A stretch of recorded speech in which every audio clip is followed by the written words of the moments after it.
Hello, everybody, and welcome to The Real Debaters. I'm Micheal Petrow, your host and one of the debaters on the show.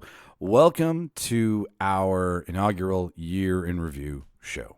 There's no debate on this show this week, so you are going to get to hear a ton of things. But before we get into that, which I'm really excited to tell you, I should tell you about our sponsor. They've been a great sponsor for the first year of the podcast, the Toad and the Whole Pub and Eatery in Winnipeg, Manitoba, Canada.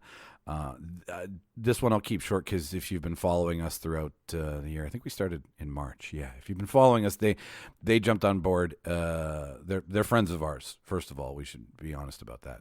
This is a friendship engagement, whatever that means. But they made it very easy to approach them and talk to them about working together, spreading the word about the show, spreading the word about the bar in a different way. So we love it that you guys took a chance on us. So to the Toad, if you guys have never been, great beer selection. Local beer is amazing. They're big supporters of the craft brewery scene in Winnipeg. Food's delicious. They've got food for every meal, every moment, every desire, every taste bud. Good pub, stick to your ribs, good for drinking kind of food, you know. Late night snacks as well. Can't go wrong. Then downstairs you've got the Cavern, which is their live music venue. So let's see who's at the Cavern. Let's check the smartphone here. Righty, this is taking way too long. Okay, so December 23rd is the Holiday Soul with Men in Cheap Suits doing 3 sets. December 27th is In 2 Months, Death Cassette, Loiter, and a surprise guest. December 28th is Ex Omerta, Bush, Stones, and The Lucky, and Thrill Thrill. Those are I think 4 separate bands. And then December 31st is their New Year's Eve bash, which they've got Electric Feel in the Cavern, and the wind up upstairs at the Toad. The wind-ups upstairs at the Toad, which is also their last night. The Toad will be closing down for a little bit and then moving still in Osborne Village in Winnipeg, just up the street, and they're going to have a new design for everybody. So if you just heard that here, don't worry, they're not going away. They're just moving and making a really cool and new bar up the street in Osborne Village. So good luck in that endeavor, and you'll see them back in 2020 with us. So thank you to everybody at the Toad. This week in the living room, we've got Jimmy Skinner, Chris Stanton, myself, and Mark Cowell, the 4 guys to kick the year out together. Unfortunately, we wished Martin would have been here, but Martin's new opportunities in Vancouver led him out there a couple weeks ago now, I guess. So Martin couldn't be here for this one, but he's going to be coming back in the new year for some other shows. So if you miss Marty, don't worry, he'll be back to party. So like I mentioned earlier, the year in review episode you're about to hear, it's pretty easy. We're going to go over debater of the year. So which one of us won the most debates? That really, it's all about the fun. It's not about the points or the scorekeeping, but there is a winner. What else do we go over? We went over my review of Star Wars Galaxy's Edge when I took a week off, and me and my girlfriend Shauna went down to Disneyland for the first time for me. So I got to experience not only Disneyland for the first time, but took Star Wars Galaxy's Edge off the box of, or off the list of things to do. Took the box off the list of things to do. Got to ride the Millennium Falcon, got to make a lightsaber, got to have a really overpriced cocktail in a cantina, and lots of other things. So there's my review of that. We go over debate of the year, what you guys liked the most, which episode was downloaded the most. What else? We got 3 trailers on this episode because we had the time to do it. So we've got Wonder Woman 1984 or WW 1984, however you want to refer to it. We've also got Ghostbusters Afterlife and Free Guy. So we did 3 trailers. No debate, like I said. So one more thing before we go. To anybody who listened this year, we very much appreciate it from the bottom of our hearts. This little experiment is coming along nicely, in our opinion. And if you have an opinion on the show, we would love to hear from you. So please email us any ideas or critiques that you have. We would love to hear them because we're doing this for the people that are listening. So if you want something added or taken out or it's too long or whatever, please, I will not take offense. None of the guys on the show will take offense because we're asking for it. So email us at therealdebaters@gmail.com. That's REEL debaters@gmail.com. We're super friendly. All of us will respond if you want us to. If you just want one of us to respond to you, that's fine too. It'll be a good laugh on the show. So I don't think I've got anything else for you. I hope you enjoyed everything that we came up with this year. We've got some great ideas for 2020. We got some new segments. There's a list of debates that we've been coming up with. So we'll have some in pocket for you in case one of us assholes decides to go on another trip somewhere. So yeah, without further ado, our year in review for you. I'll cue the reel and you enjoy the show.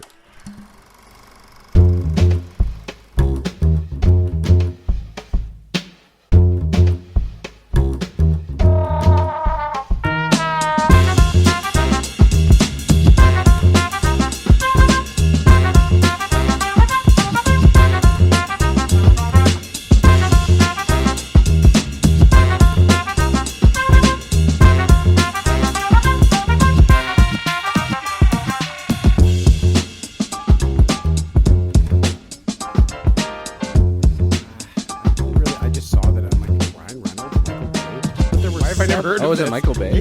Oh, I'm down. I'll watch that. I'm looking through, and I was looking for something on Netflix. Is that Ryan Reynolds? Why have I never heard of this movie? And I go to more details, and it's Michael Bay, and I'm like, huh. Looks like a stacked cast, too. Well, I saw Kind it, of interesting. and the poster they had, well, I think I saw it on Netflix, but there were 7 of them. So Yeah, I remember counting. I was like, what the fuck? Only 6 are underground. Well, yeah. Oh. I'm of the excuse me.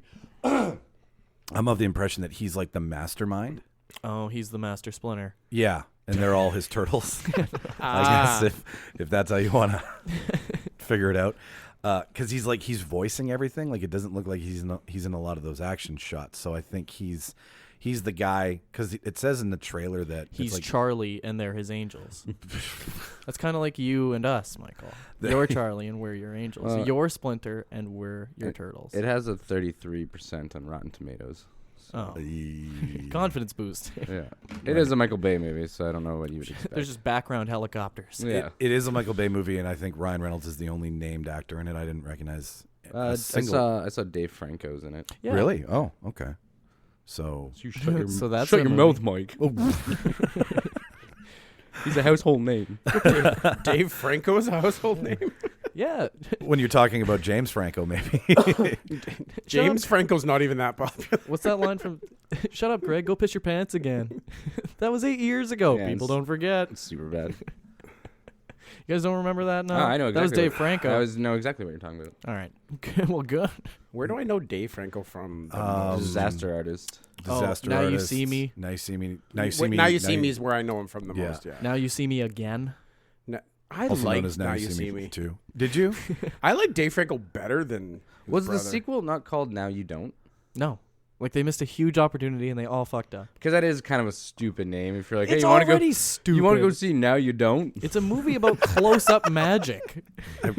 I would if they'd called it that. Like Now You See Me 2 is far inferior to now you don't. Like, And is it to the number or TOO? it's to the number. Oh. So it's straight up. Should have been Now You Also See Me. Yeah. Too fast. Now You See Me as well. Too wanna- fast. Don't see me. Do you want to see me again? Have you seen me? Now You See Me Tokyo Drift. You Still See Me? See Me 5. What a- Tokyo what a- Drift. What an engaging conversation. Wow. Sorry to the listeners on this one.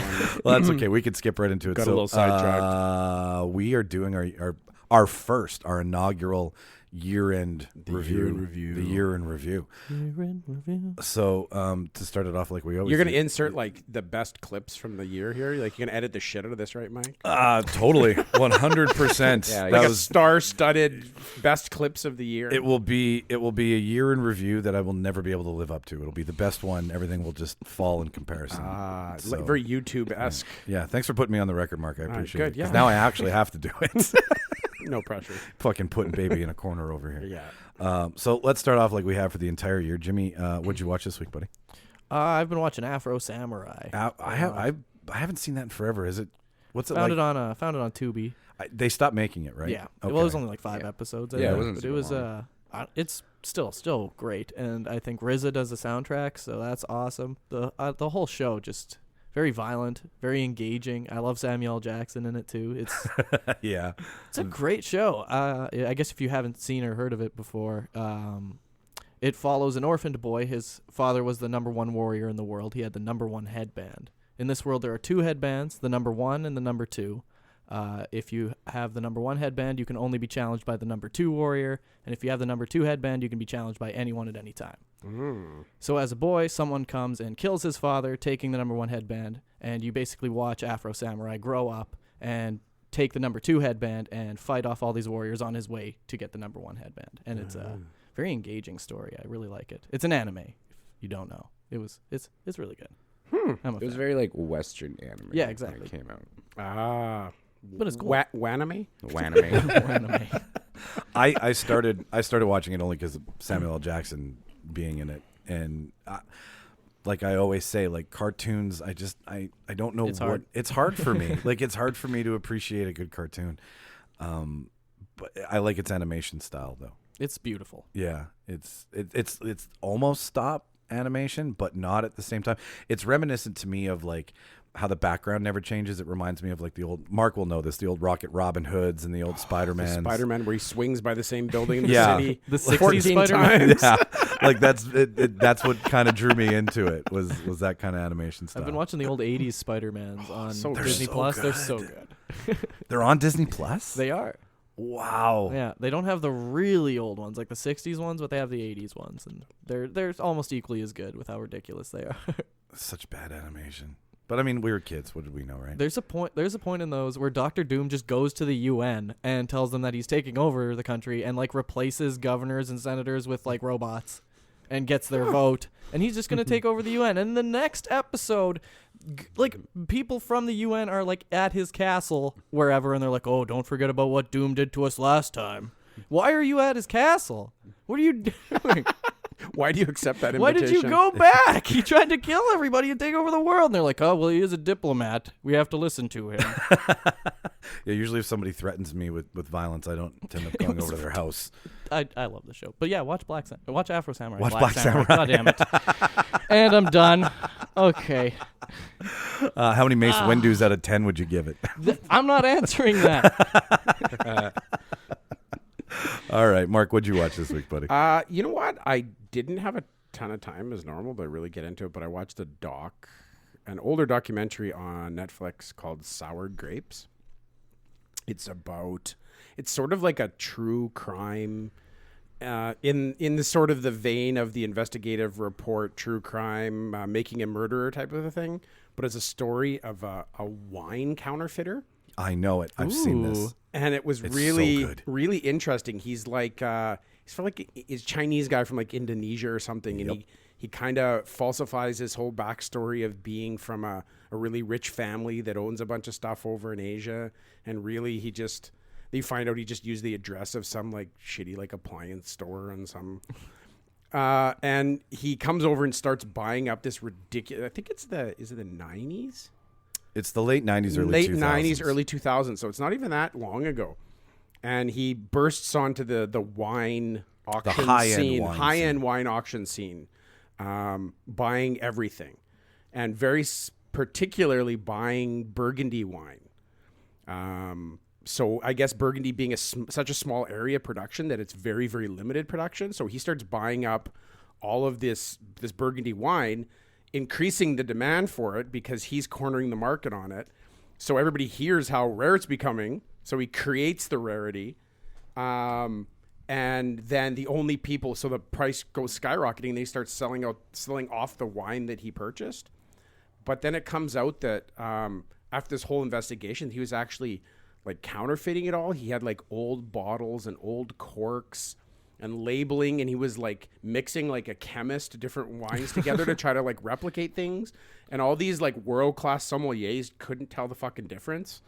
So they're all talking about how they're so this evolved palates and how they all these blah blah blah. And there's one point where they open up this counterfeit bottle near the end of it, and one guy tastes his beautiful flowery notes of pepper and blah blah blah. And the other guy picks it up. He's like, "This is rat piss. Like, what are you doing?"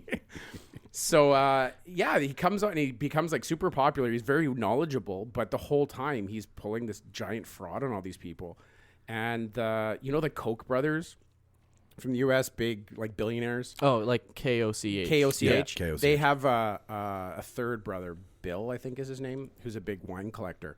And the whole time it was his representative who was kept bidding against this guy. Rudy was his first name, at all these wine auctions. And so he's got this giant collection, the Koch brother also. And it turns out that he's got like over $4 million of fake wine that he bought. And most of it funneled through this Rudy who like would buy stuff and then mix in his fake stuff with the real shit. And it was pretty interesting. He's serving like 10 years in prison right now. Well, it really That's not too opened bad. up. What was interesting was it challenged the sommeliers, and sommeliers, they test their own. So the best sommeliers issue the test for the incoming sommeliers. So you really don't have like an impartial party governing the testing. They're like, well, you've done good enough, and you know enough, and you can talk enough wine, so we'll give you your level 4 sommelier. Duck the wine. But all these, it just showed that if you can bullshit enough, you can be a sommelier. Because what Mark's saying is that this guy proved that the people who've trained for years and have the best noses and the best taste buds in the industry couldn't tell that this guy was fucking them. Well, to me, that was the two stories in one. The one's about the fraud that he pulled off. But the other half that I enjoyed most is what you're saying, is that basically uncovering the fraud, which is the sommeliers of the world that have this bullshit. Like I said, I get the citrus and peppery notes of. No, you don't. No, you don't. You're making that shit up. Like I could tell you, I Tastes detect like bitter grapes. Yeah, exactly. I detect some fungus in here. It's quite earthy. And he had in his bathtub, he would like age the labels and mess, like he did everything he possibly Just to could fuck with them. just to fuck with everybody. And he upped the market, right? So he would go in and buy the bottle at, I don't know, like it's like $40,000, right? And then he would go and resell it for $60,000. But when he'd go and resell it, he would put in the wrong wine. So he was making a profit off of like False. So he was getting caught. There's a particular brand of there was Bordeaux and Burgundy were the two that they're really faked because they're very limited runs every year. So we'd go in and say, I'm selling this bottle of 45 Nuevo Paso de blah, blah, blah, blah, blah, and a 49 and a 62. And then the guy who kind of initiated all this from a particular winery goes in and he's like investigating because he wants to cleanse the soured name of the winery because of all this fake shit. And he's like, we didn't actually produce this wine till 82. Like, there's no 45 and 40. You guys are just full of shit. Like, Just putting on their own yeah, and years. these people, like these world-class fucking spending $20,000 a bottle thinking that this is fabulous. And it's just horse piss. Like, it's horrible. You can bullshit. Yeah. If you can bullshit good enough, you can do anything. You really can. Makes you realize the weird underground rich people that spend their money on stupid shit and think it's cool. Well, it's Someday. like that art piece that sold this week for like 20 million. The banana, and then some guy went and ate the banana and called But it that's performance art. art. Well, exactly, it's performance art. Art is subjective, and it's only worth whatever someone's willing to pay for But I it. think he ate it after the person bought the painting. That's rough. That's- It wasn't even a painting. It was just taped to the Yeah, wall. right. Yeah, you can't even call it a fucking painting. What are you talking I saw about? an ad from Freshie, or no, not Freshie. They want to make a smoothie out of it. What's the Is it what's no the- frills? Yeah, $20 no million frills. Where they kind of mock that the banana thing, and they have like a bunch of bananas taped, but it's just CGI. Like they didn't even bother. They couldn't even just go to, to like, their store tape- and actually yeah, do it. like they have Take a bunch of bananas everywhere. They It's couldn't for go down to 90 Trevor's cents. No Frills and just do that. Yeah, just get one guy to just tape a banana to the wall, take a picture, and we're gonna run that as the ad.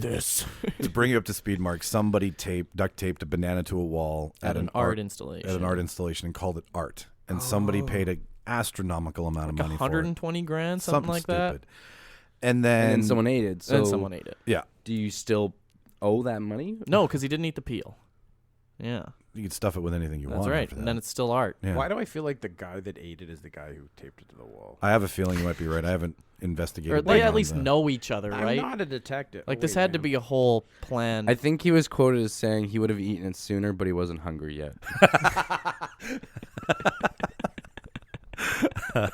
Oh. Anyways, Mark. So, how many sour grapes out of 10 would you? Ooh, I like that. I you know what? I would well, sour grapes is the name of it. You gotta get that's low hanging fruit. Okay. there. Let's go. Yeah. I'm come gonna on. give it like 8.5 aged corks out of 10. Okay. Yeah. Are we now better than low hanging fruit? I thought we were low hanging. This is our year in review. The whole story was about low hanging fruit. Unless it's a tall vine. Touche. Chris, what'd you watch this week? We went and saw Knives Out How was it? with Christopher Plummer, So one of us went to see a movie. Thank Chris God. Evans. Yeah, I actually went to the theater. It was great. It was a lot of fun. It's got a little bit of humor in it. Kind of reminded me a little of the Ready or Not movie that came out kind of previously this year. Okay, all right. But it's also a whodunit, so it's kind of like Clue or sort of like last year's That's Murder. what the feelings I'm getting from it is very clear. It's a whodunit. Like Christopher Plummer's character is presumed to have killed himself, but they think that there might be a murder. So Daniel Craig is the investigator, and he comes in to try and solve the crime, and goes from there. We did that as a preview trailer at one point. We did, yeah. That's Was it- cool. So did it live How up was to I'm not what sure you... if I was on that one. I don't remember. It looks interesting. But yeah, it was a lot of fun. It was great. Maybe I don't know if we needed to see it in the theaters, but we just wanted to go and check something out Sure, yeah. different. And I think it's directed by Rian Johnson. It is. Johnson You are correct from about that. Last Jedi, Looper, Cool. and Brick. Yeah, and it looks like he just had a lot of free reign to kind of tell his little fun whodunit story. And Free reign. yeah. Well, he wasn't responsible for a $200 million budget, I guess, this time. So no, he- but with the cast, like Jamie Lee Curtis is in this. Chris Evans. Yeah, Chris Evans. Like the cast is pretty stacked. So there was probably a pretty good budget. Ray Romano. I saw a whole... Ray Romano is not in this. No, he's not. I saw a whole... John Lovitz. Ray Romano. That's the Irishman, Jimmy. right. I saw a whole article dedicated to Chris Evans wearing a wool sweater. Yeah, I was talking to Chris about I that. heard about this afterwards about how there was some sort of fandom or something. Yeah, I was with talking his to sweater, you about and yeah, Jimmy asked me like, "Oh, how was the sweater?" I'm like, "I don't know. He was just wearing It a was a turtleneck sweater? kind of sweater." That's a I guess. weird question. Apparently, people really Yeah. like the sweater. I don't know. Now I got to watch it again and see if I can. It's all context. Yeah. I don't know. It's Twitter. Did you, and any good whodunit, did you have an idea at first and were you wrong at the end or did you figure it out and see it coming? It's tough to kind of, giving away spoilers because they sort of present you sort of one viewpoint for it from most of the movie, and then the curtains are sort of kind of revealed closer to the end. But I wasn't sitting there. I honestly wasn't really trying to even figure out like, oh, what really happened. I was just kind of going Enjoying for the the ride. ride. Yeah. Okay. Because I don't. can't do that. Her name, she's actually the main star, Ana de Armas. She's kind of an up-and-comer. She's actually in the next Bond movie. Oh, cool. Oh, she's the Bond girl, isn't she? I don't know if the blonde. Did you say Bond or blonde? blonde? Yeah, yeah. I have no Yes. idea what you said. She wasn't really blonde in Knives Out, but I don't remember seeing her when we watched the Bond trailer. So, Okay. she might kind of blow up a little bit. You know, Bond movies. It's pretty good, I think. But yeah, she plays the maid to the family or to Christopher Plummer's character who dies, and she's sort of the center. It kind of revolves around a lot with her. She has this neat quirk where if she lies, she throws up.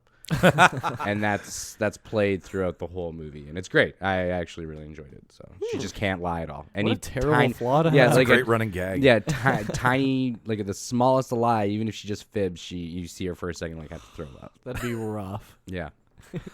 Well, to keep you honest. You know No what? You shit. just got to start throwing up all the time. To Yeah. throw everybody off, right? Exactly. Yeah. That's an easy way to. You could make people think you're lying just by throwing up.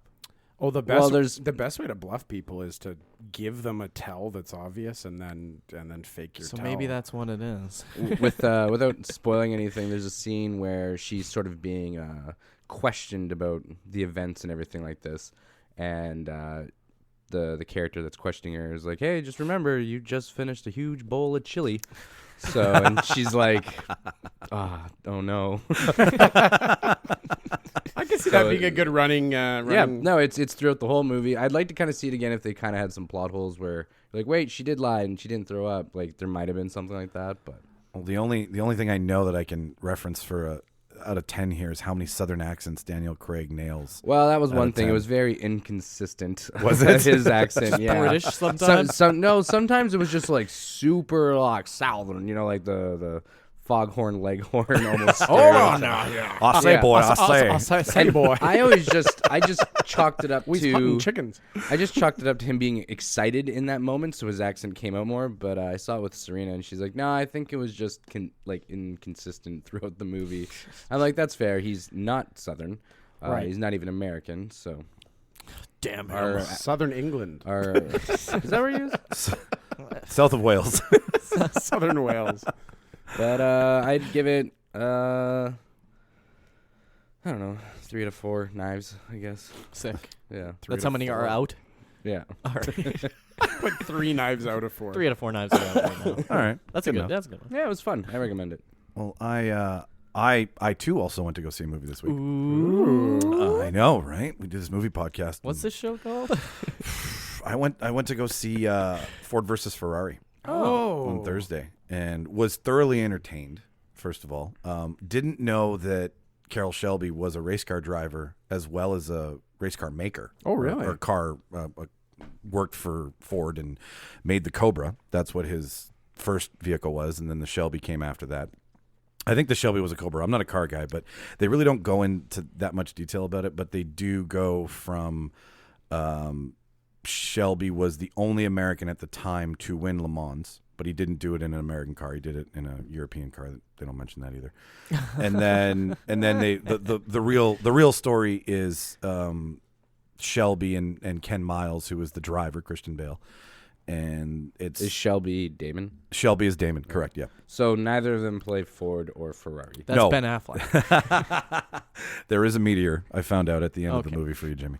But it really is the story of Shelby convincing Ford and Lee Iacocca as well to build a vehicle or build an engine and build a car that can take on Ferrari and Le Mans, because at the time Ferrari won Le Mans 4 out of 5 times.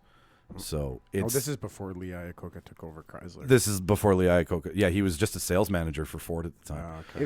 If you have no interest generally in racing or cars and automaking and all that, how would you recommend this movie to anybody? Totally. Christian Bale's on fire.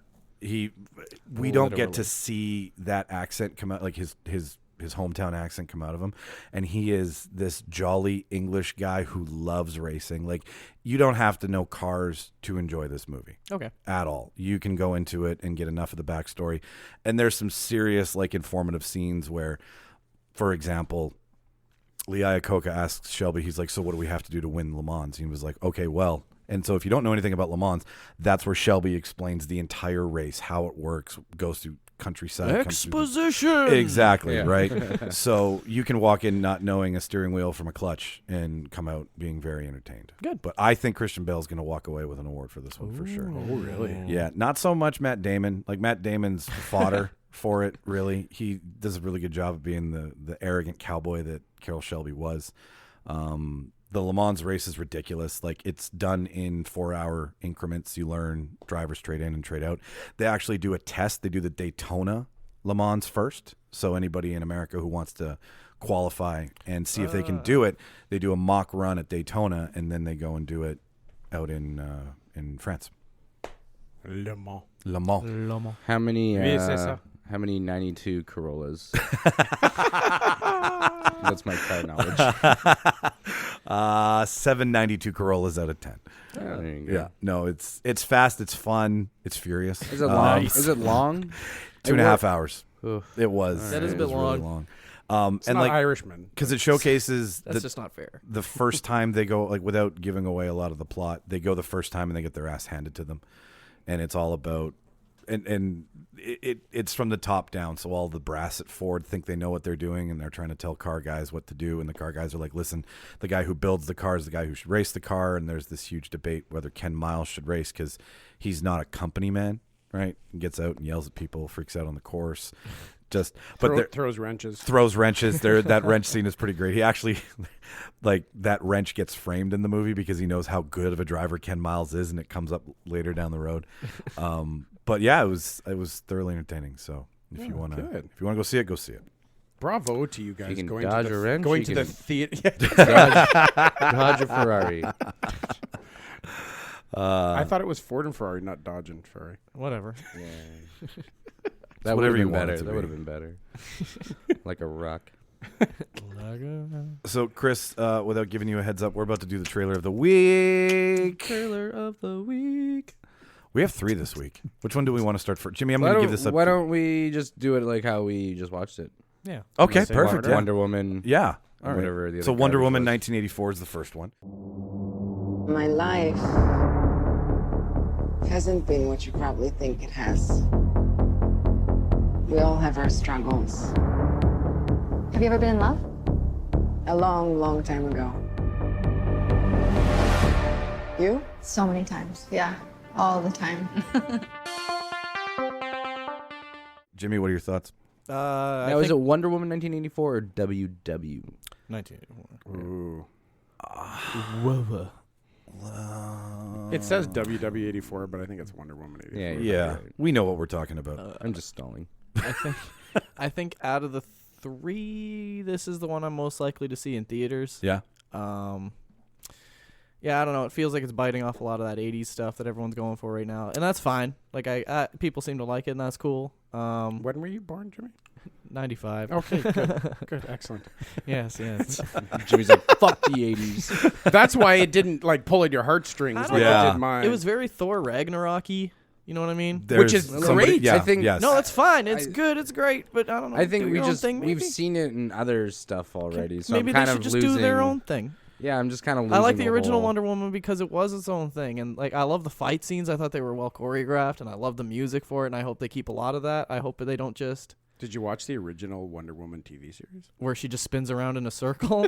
Yeah, I've seen a few of those. Linda Carter, right? She's in the movie, Linda isn't Carter's she? amazing. Like, that's what I see in that WW84 is the old school. Maybe that's what they're going for, and if that's what they're Yeah. going for, great.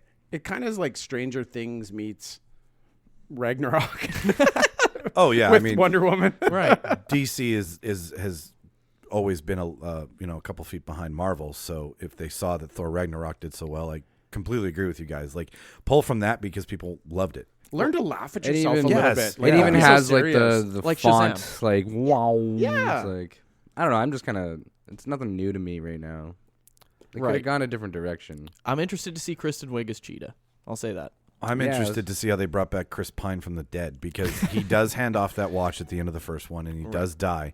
So and where does it fall in the canon when and- he's captaining the Enterprise? That's after the release of Sabotage by the Beastie Boys. But like I know that Pedro Pascal, the guy who's playing the main villain, the guy who's voicing the background about all your dreams and the mall scene, I have a feeling he has something to do with the return of Chris Pine. Because if you look at it closely, he's got some silver streaks in his hair. So Well, 'cause I don't know if Kristen- he's aged or if he's been brought. Cheetah can't be the main Maybe he's got a villain, time right? traveling crystal. Like, he's got something on his desk there that looks very. Yeah. I think they're gonna pull a fast one. And it's not really Chris Pine or his character in the Right, end. it's It'll like a be- Mysterio It'll type be deal. something sort of else. Oh, Possibly. like a shapeshifter. Some kind of shapeshifter. But to be fair, How they much do, are they pulling from Marvel? they do show a lot of Like Chris Pine in the Mystique? movies, so it's hard to tell. True. Yeah, like it could be a Pine-filled movie. Oh. Yeah. When's it out? I don't know. We should know that. I think all these. We movies did just watch the trailer. Yeah, all these movies I think were I next year. think that one was you I think it comes out in March 1984. 2020? March 2020? I think it's summer 1984. Has there been jokes about this looks like a horrible adaptation from the book? 1984. I haven't heard any of that. Come on. Jeez, that's wasted. That's GO84, not 2020, yeah. WW84. Okay, so 2020 is all it is on IMDb right now. Okay. I think it's March. Okay. Are we all going to go see it in the theater together or are we It's- going to... I would be. You know what? I'd be totally down for that. Yeah. You know, I think we say that's- this every time that a new trailer comes out, Yeah. and we don't do it. And So we've I'm never just gone waiting. to one I'm movie. waiting for you guys to make the move. All okay? right. Yeah. I would have went to go see Rise of Skywalker, but That's not Yeah, I out. picked a bad it's date. releasing at a horrible time of the year for Christmas parties and such. It is, yeah. I haven't bought those tickets yet. I'm still sitting That's on the fence. next week? Yeah, 19th. Yeah, because The Mandalorian doesn't come out that day. It got pushed or whatever. Really? Yeah. Because we were looking at the schedule like, hey, wait, why does the one episode not come out on Friday? Because of Rise. I didn't get to watch episode 6 yet. That makes Yeah, neither perfect have I. sense. You haven't watched of Mandalorian. Yeah. Not of Star Wars. I Like should you have said never saw chapter 6. Return of the Jedi? Chapter 6. Yeah, you haven't seen Return of the Jedi? You know, I'm still not That's on Return weird. yet. I'm watching them from 1 on. And I Like just it's skipped. intended? I just skipped 6. I'm on Phantom right now. Best one so far, gotta say. All right, so let's nail off the second trailer here. So, Free Guy. Free guy, Free Guy. not fun guy. Hey, bud, you ever think that there's got to be more? More than what? Stuff we do day after day. Being shot at, run over, taken hostage. Everybody down on the ground! Today's gonna be different. Hi. Starring Not fungi. starring Ryan Reynolds and a bunch of other people we have yet to see. Starring Ryan Reynolds as Ryan Reynolds. Exactly. It really is a Ryan Reynolds like vehicle. Yes. 100%. It's isn't it like Deadpool in Fortnite?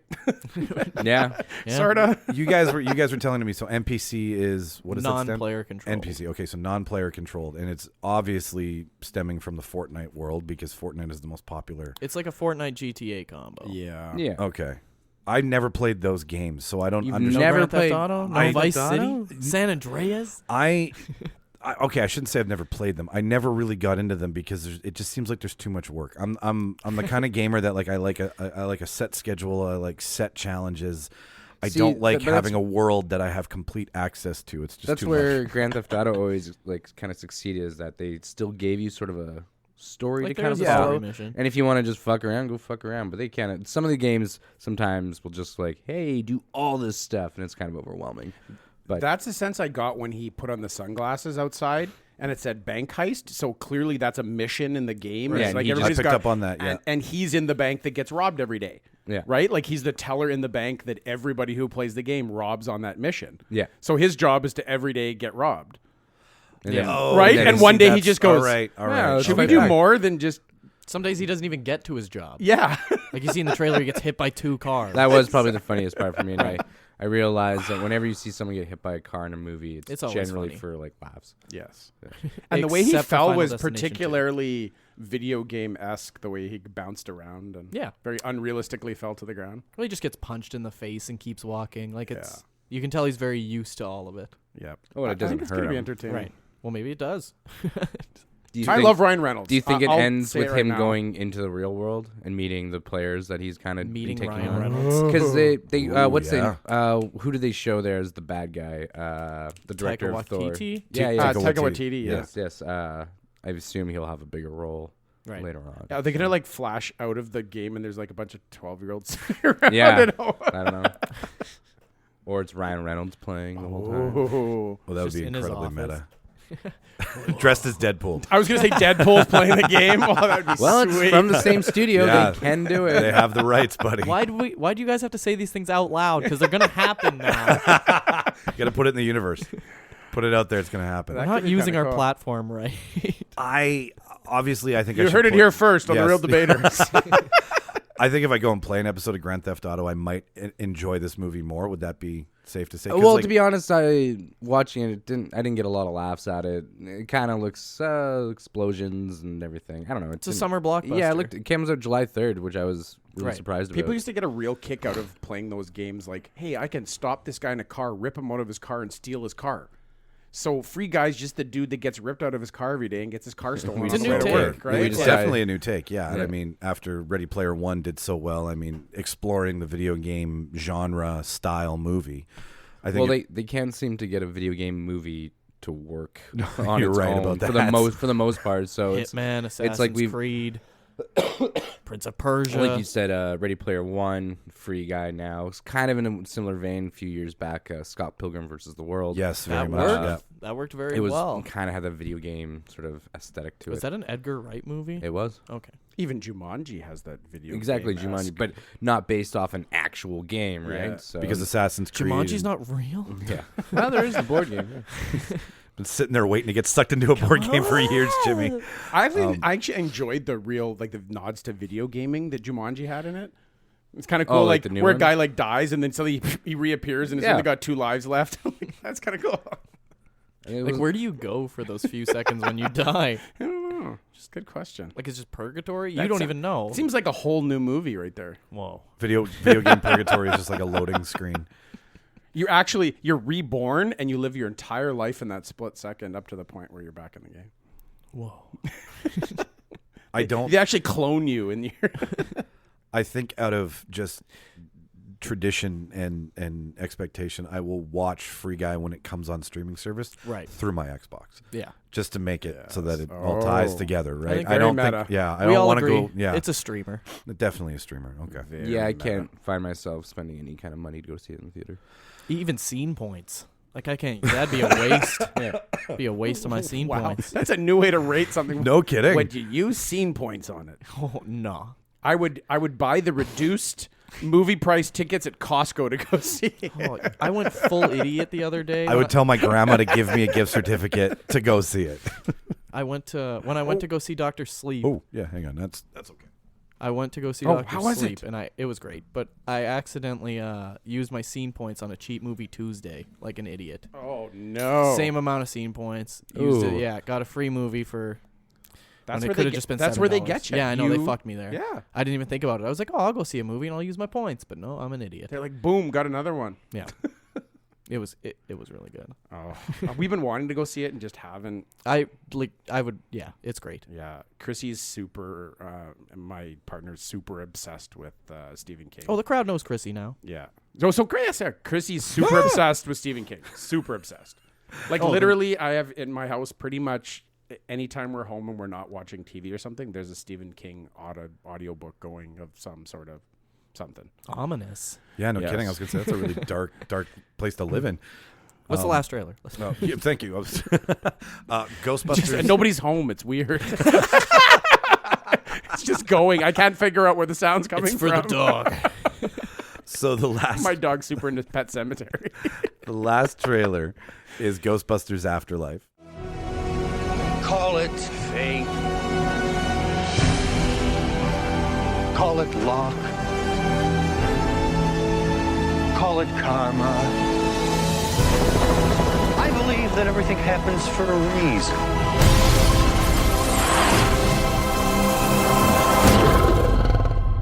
Come on, darling.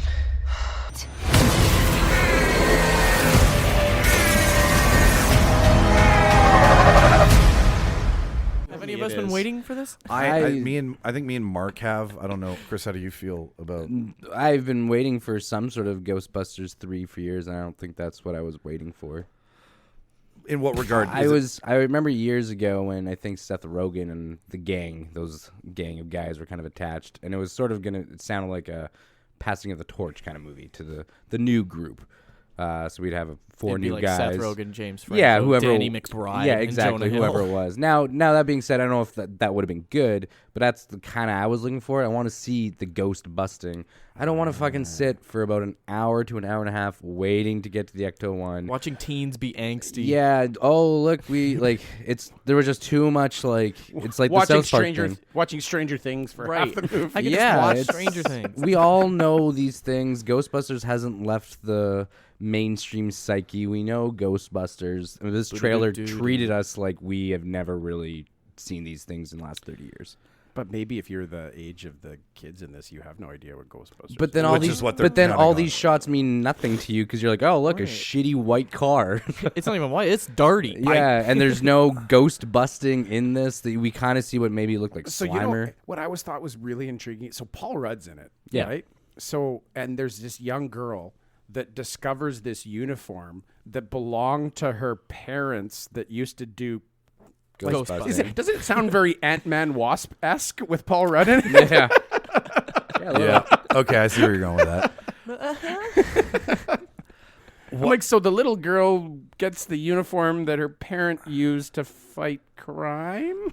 What I say is the Ghostbusters that I've been waiting for was not the reboot by Paul Feig, like that piece of shit. And I just need to premise this before I say it, is that it was a bad movie. It had nothing to do with giving four women the roles. I know that's why it was shit on constantly when it came out, was that it wasn't the original four guys. But at the end of the day, I never saw it, but at the end of the day, it just wasn't. It just wasn't a great. good. And I don't think it did well at the box office. It did horrible at the box. The only saving grace was Chris Hemsworth as the dumb secretary. I think Chris Hemsworth ruined it. Really? I thought he was. I thought he was bloody fucking hilarious. I'm kidding. Oh, He okay. was fine. All right. What I'm saying is, what I'm waiting for is He was just in there for looking hot and being dumb. I'm waiting And it for the original cast to come back, which is what this clearly is. They've now, promised. the story that you're talking about that Seth Rogen was supposed to have is I'm fairly certain has always been this script was a passing of the torch. Okay. They just So took who's it. the torch? The kids? The kids are the new torch. So they just took it away from giving it to older kids and gave it to the younger generation, which appeals. Lame. It's a studio decision clearly because it appeals to the younger masses as opposed to the people who watch 2 movies and have come to Because love. they know you're already going to go see it. And so Well, they're banking on that. The Yeah, only exactly. original Yeah. Ghostbuster that's passed away is Spangler, right? Yeah, Ivan Reitman. Yeah. I've read it. Right. So that's the kind of cool part of Man, it. Dan Aykroyd is a lot, Right. isn't he? Yeah. Like, And he was in charge of writing the script too. Good for like him. Jason Reitman, the son of the dead Ghostbuster, I is think making it's a Ivan. movie about a girl discovering her Right, it parent feels fit. past. Like it's a pretty cool fit in that sense. I agree. That this Jason Reitman's kind of making a movie about his life, sort of, Exactly. in Well, a weird it- sort of way. Maybe his fantasy world life. What a life for It's him not growing Ivan up. Reitman. We're right. Ivan Reitman is Jason Reitman's father. Yes. Right. It's Harold Ramis. Harold Yes, Ramis. plays but Eli. Ivan Reitman did the original. Ivan movie. Reitman, Harold He Ramis, directed it. and Bill Murray and Dan Aykroyd all wrote it together. Yeah. Oh, okay. And Ivan Reitman Directed it. it. Yes, Yes. that's correct. Harold Ramis did Caddyshack as well. Yes, he did. Didn't Ivan Reitman also direct Empire? Like the TV Like the show? TV show? No. Like the That'd be a weird one. The only other Empire Strikes Back. Come on. I don't know. Which Empire? Star Wars. Damn it. Empire Strikes what? I'm only on episode 1, Chris. You know that. What happens to the Empire that they have to strike back? Jesus, you guys. Hang on here. Who strikes first? Who Who shoots first? Irvin Kirshner. That's what I was. That's not at We're all. really having problems with names. Yeah. Irvin, Ivan. Bill Kreitzer? Bill Kreischer wrote Empire. Okay, so Chris, you're kind of I need to see more because this does say official trailer, but that definitely felt like a big tease. It did. I need to see a little bit more, but I feel like the big reveal trailer will just show more nostalgic Hopefully some jokes. that it doesn't. Yeah, exactly. There wasn't really Maybe any write a jokes in joke, that. Ghostbusters. Yeah. I also love Paul Rudd. Yeah. I can't go wrong. Paul Rudd all the time. I'm sure he'll go on Conan, Slapping- hyping this movie, and slapping it's the just going to bass. be fucking Mac and me again, and we'll all laugh. Oh God, that's so good. He's going to do it again. And we're all going to sit there and watch it. That's one of the best running gags. On I the Late Night Agree. Talk Show. Oh, that's I amazing. think it's beautiful. So I know I'm going to go see this in the theater. Jimmy, where do you kind of stand on it? Probably never. I will go with you to see it in the You will go theater. with me, yeah. 100%. I need to hear the original song. Like, who are you going to call? I need all You know of my there's 80s nostalgia, and I'll be Spotify. happy. Oh, thank you very much. Which But you no, can I find need- the real debaters on. Shameless. Oh, that's what a plugs. segue sounds like. Okay. We're learning. I just need I need what I got from the first one, and I can let it go. I can overlook. But I don't see any of the original '80s movie feel in that at all. There's no. I think we'll there's get no it. dry Bill Murray wit. It's just Paul Rudd being, let's be honest, Paul Rudd. Yeah. And there was nothing really. If you didn't, that wasn't if it didn't say Ghostbusters at the end, would you really been like? It I could've think been we're anything. they're not showing us the meat right now. This is just the They got it. total It's a tease, tease, right? you're right. Yeah. We did see what was it? We saw the leg of what are they fucking called on the car there near the end of the demon dog dudes. Oh, whatever their name fuck. was. Mike, you know. That's what I assumed it was. Oh, like Gozar? Yeah. Like the Yeah. feet. Yeah, I'm Yeah. I'm So that was guessing. kinda cool. I'm guessing that the plot is that whatever the containment system was in the firehouse has been buried underground on that farmhouse property. So Why? that we don't know. We'll So find the it out. spirits Well, are they- escaping so the probably had to- containment yeah. system? Yeah, they probably had to get it out in New York, and they put it in. Oh, that's the you know what? Midwestern Nowhere. Canada. You heard it here first on the Real Debaters. That's my call. And then all of these kids find out that their relatives and parents and so on and so forth were the Ghostbusters. Do you think Finn Wolfhard's related to Bill Murray's character? Christ, He I better hope be. not. He better be. That would make the most sense. He wouldn't be Dan because Dan Aykroyd's the meek one. Like Bill Murray's the leader of the group. But right? he's also the one that got a blowjob from a ghost. That's Sexually harassed a woman. Assaulted a woman. Who's gonna play Slimer? Me. who played Slimer. Who did do the voice of Slimer? Slimer in the Why original? don't you... Andy Serkis. You laugh now. Again, the thing with this one was, and it's the same thing I said about Wonder Woman, why Jimmy didn't like it. Like that's one of the first movies I went to with just my friends. where my parents did have to take me to go the original Ghostbusters. Yes. So it reminds me of my childhood and all the things that went along with it, Well, and how that's excited I was nice. about it. Aw. So it's the nostalgia thing that hits home with me. And those actors are very specific to those roles. Like when you put those 4 guys in a room, you don't go Caddyshack. And that's just it, though. I'm not getting that vibe from this new one that we have this new group of kids. It didn't even feel like that. It just felt like they stumbled upon Like, a who are car these and kids? driving. And when I'm sorry, I'm ripping on this movie. I don't that's know fine. what No, trailer you're you were ripping on it watching, Chris, because I got it completely. I'm gonna hate call it right now that I think when they get everything, like when they get out the Echo One, when they get the containment issues figured out, what the problem is, you're gonna see some sort of scene where they call up Bill Murray and they call up Dan Aykroyd and they call up Ernie Hudson and they say, listen, we have a problem, and they're like, well, we haven't. Well, Harold Ramis is dead. Yeah, exactly. And then that's what it's going to be, a thing where it's like, we haven't all talked since Egon died. What are you guys doing? It's 27 years later. Like you're gonna see a lot of that where these kids get in over their head, and then We have it's to like, go back to the town because the spirits are. Well, yeah, and it's going to be like, who do we call? And then you call in the Who 3. are we gonna call? Yeah. I don't want to ever see that. But I can't wait until Bill Murray now puts on the outfit. Like that's I kind of want Pennywise to be one of the creatures that he catches at some point. Do they have the rights to that? Can they bring Pennywise? I don't know. Could they update all the ghosts from every ghost movie, like from The Ring and from every scary movie we've watched over the last 10 years? God. That would be great. Well, because it's the same kid, right? Exactly. So he can come back 27 years later to find that. Yeah, that makes sense. Also comes back as Bill Hader again. That was a great casting. Voice Yeah, I of agree. Slimer was either Frank Welker, who does the voice of Winnie the Pooh as Mum, Weird. and I think Optimus Prime.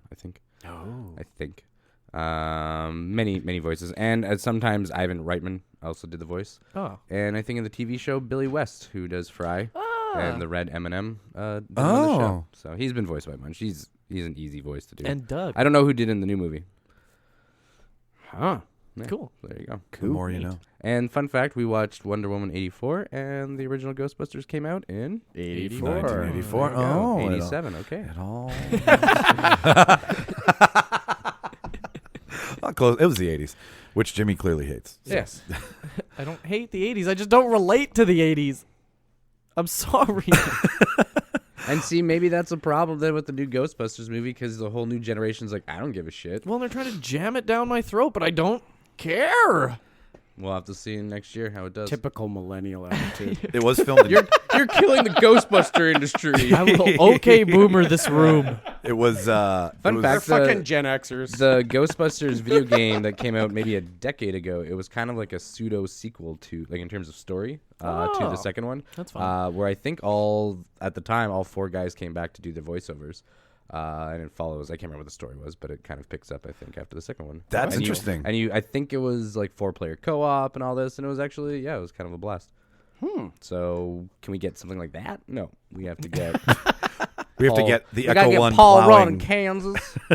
and the Echo One pulling through some guy's farm which field. that shot also looked really not good to me. Like it didn't look. It looked CGI'd too much.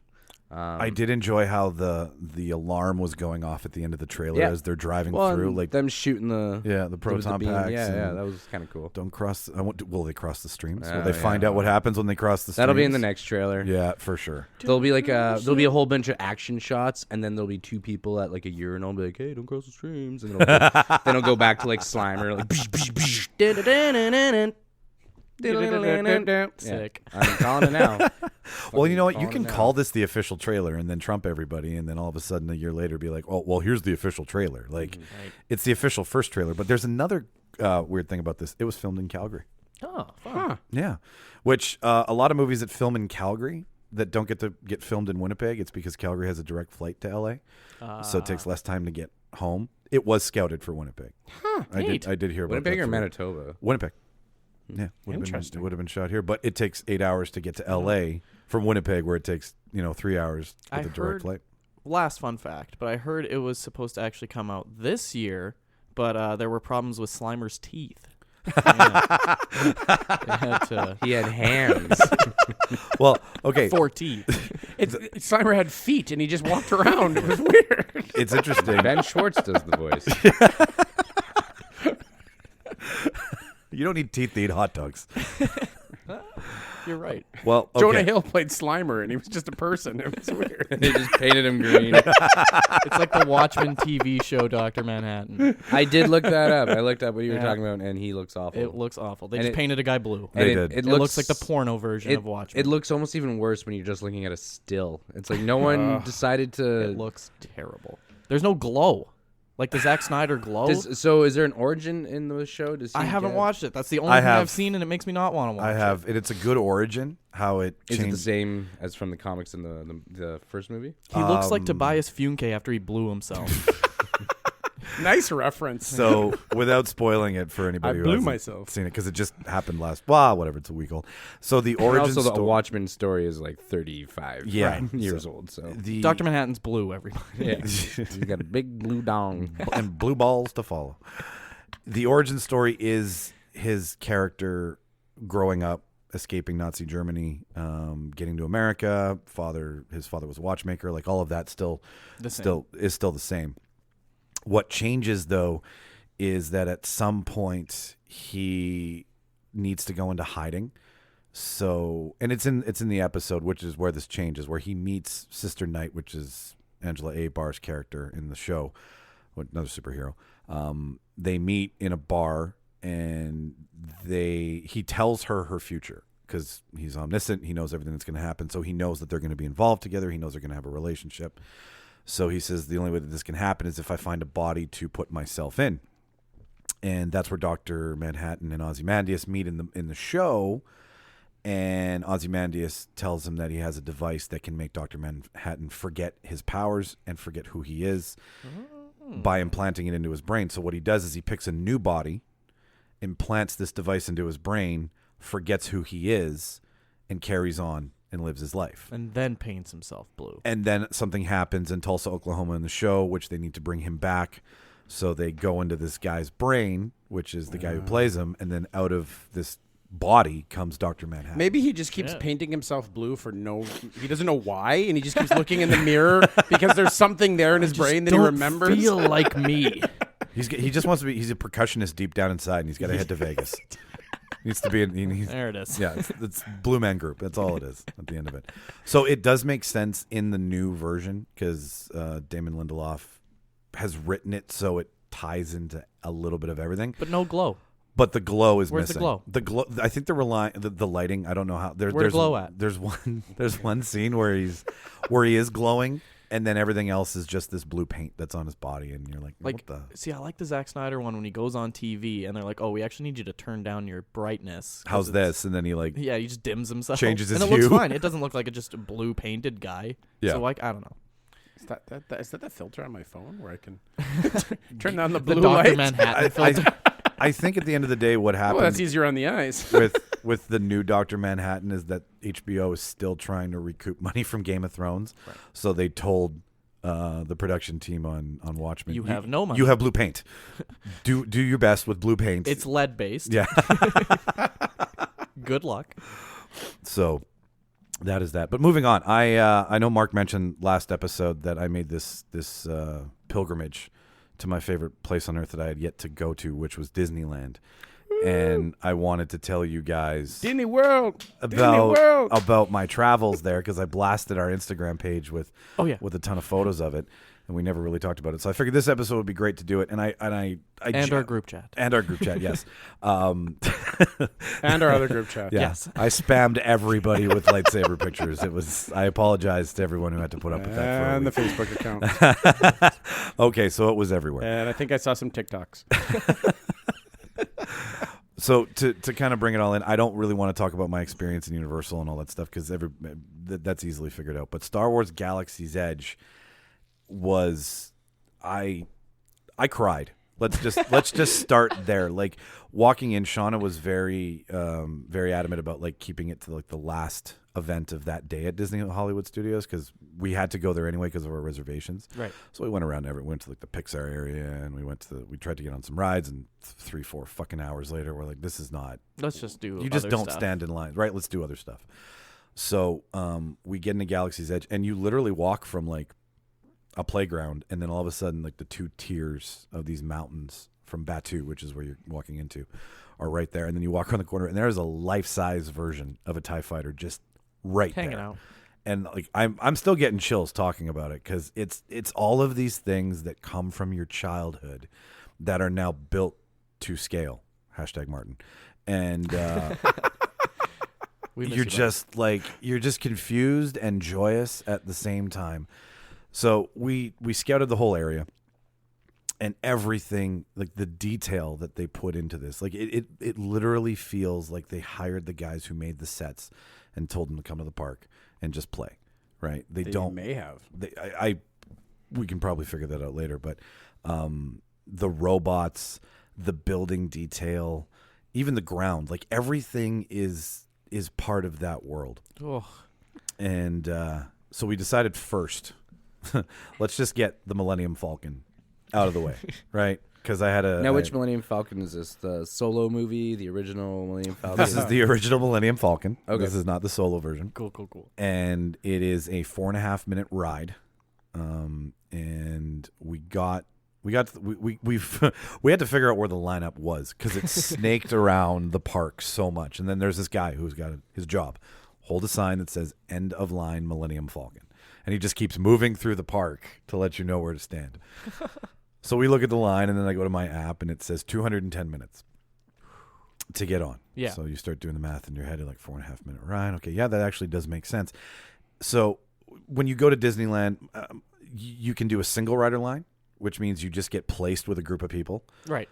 Or you can do a group line, which is the group line always takes forever. So we walk up and we're like, we're going to single ride it. Me and Shauna don't care about sharing the experience. We just want to get this out of the way. But you need to hold hands. So She needs to see your expression. as exactly, everything right? happens, and capture it. So we walk up to the line, and I say to the girl, I'm like, is the single rider line open? And she's like, no, it's closed. Okay. So I'm like, well, can I wait here and wait for it to open? She's like, of course you can.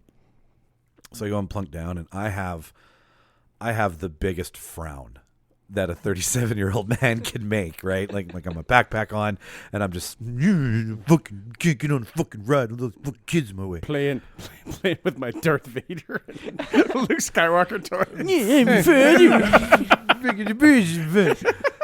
So Shauna walks over to her, Oh, how sad. and she says, well, how long do you think the single rider line is going to be closed for? And she's like, maybe a half an hour, maybe an hour. It's got to clear out. The big line's got to clear out first before the single rider line can open. So Shauna's like, can we sit here? And the girl's like, yep. So Shauna comes and sits down next to me. And this is where I realized that the key to Disneyland is a frown. Because they are all charged with making your life better. They're watching you. Everything is watched at Disneyland constantly, right? Like there's like 10 employees waiting at the gate, 2 of which are just letting people by. Everybody else is kind of just mingling. Our facial software has detected a frown in Section 37. I'm sure. There's a grown man frowning. I'm sure. So Launch the Imagineers. Get him a giant turkey leg. Launch the Imagineers. Deploy. So about 5 minutes goes by, and the girl comes over to me, and she looks at me, and she was like, well, how many of you are there?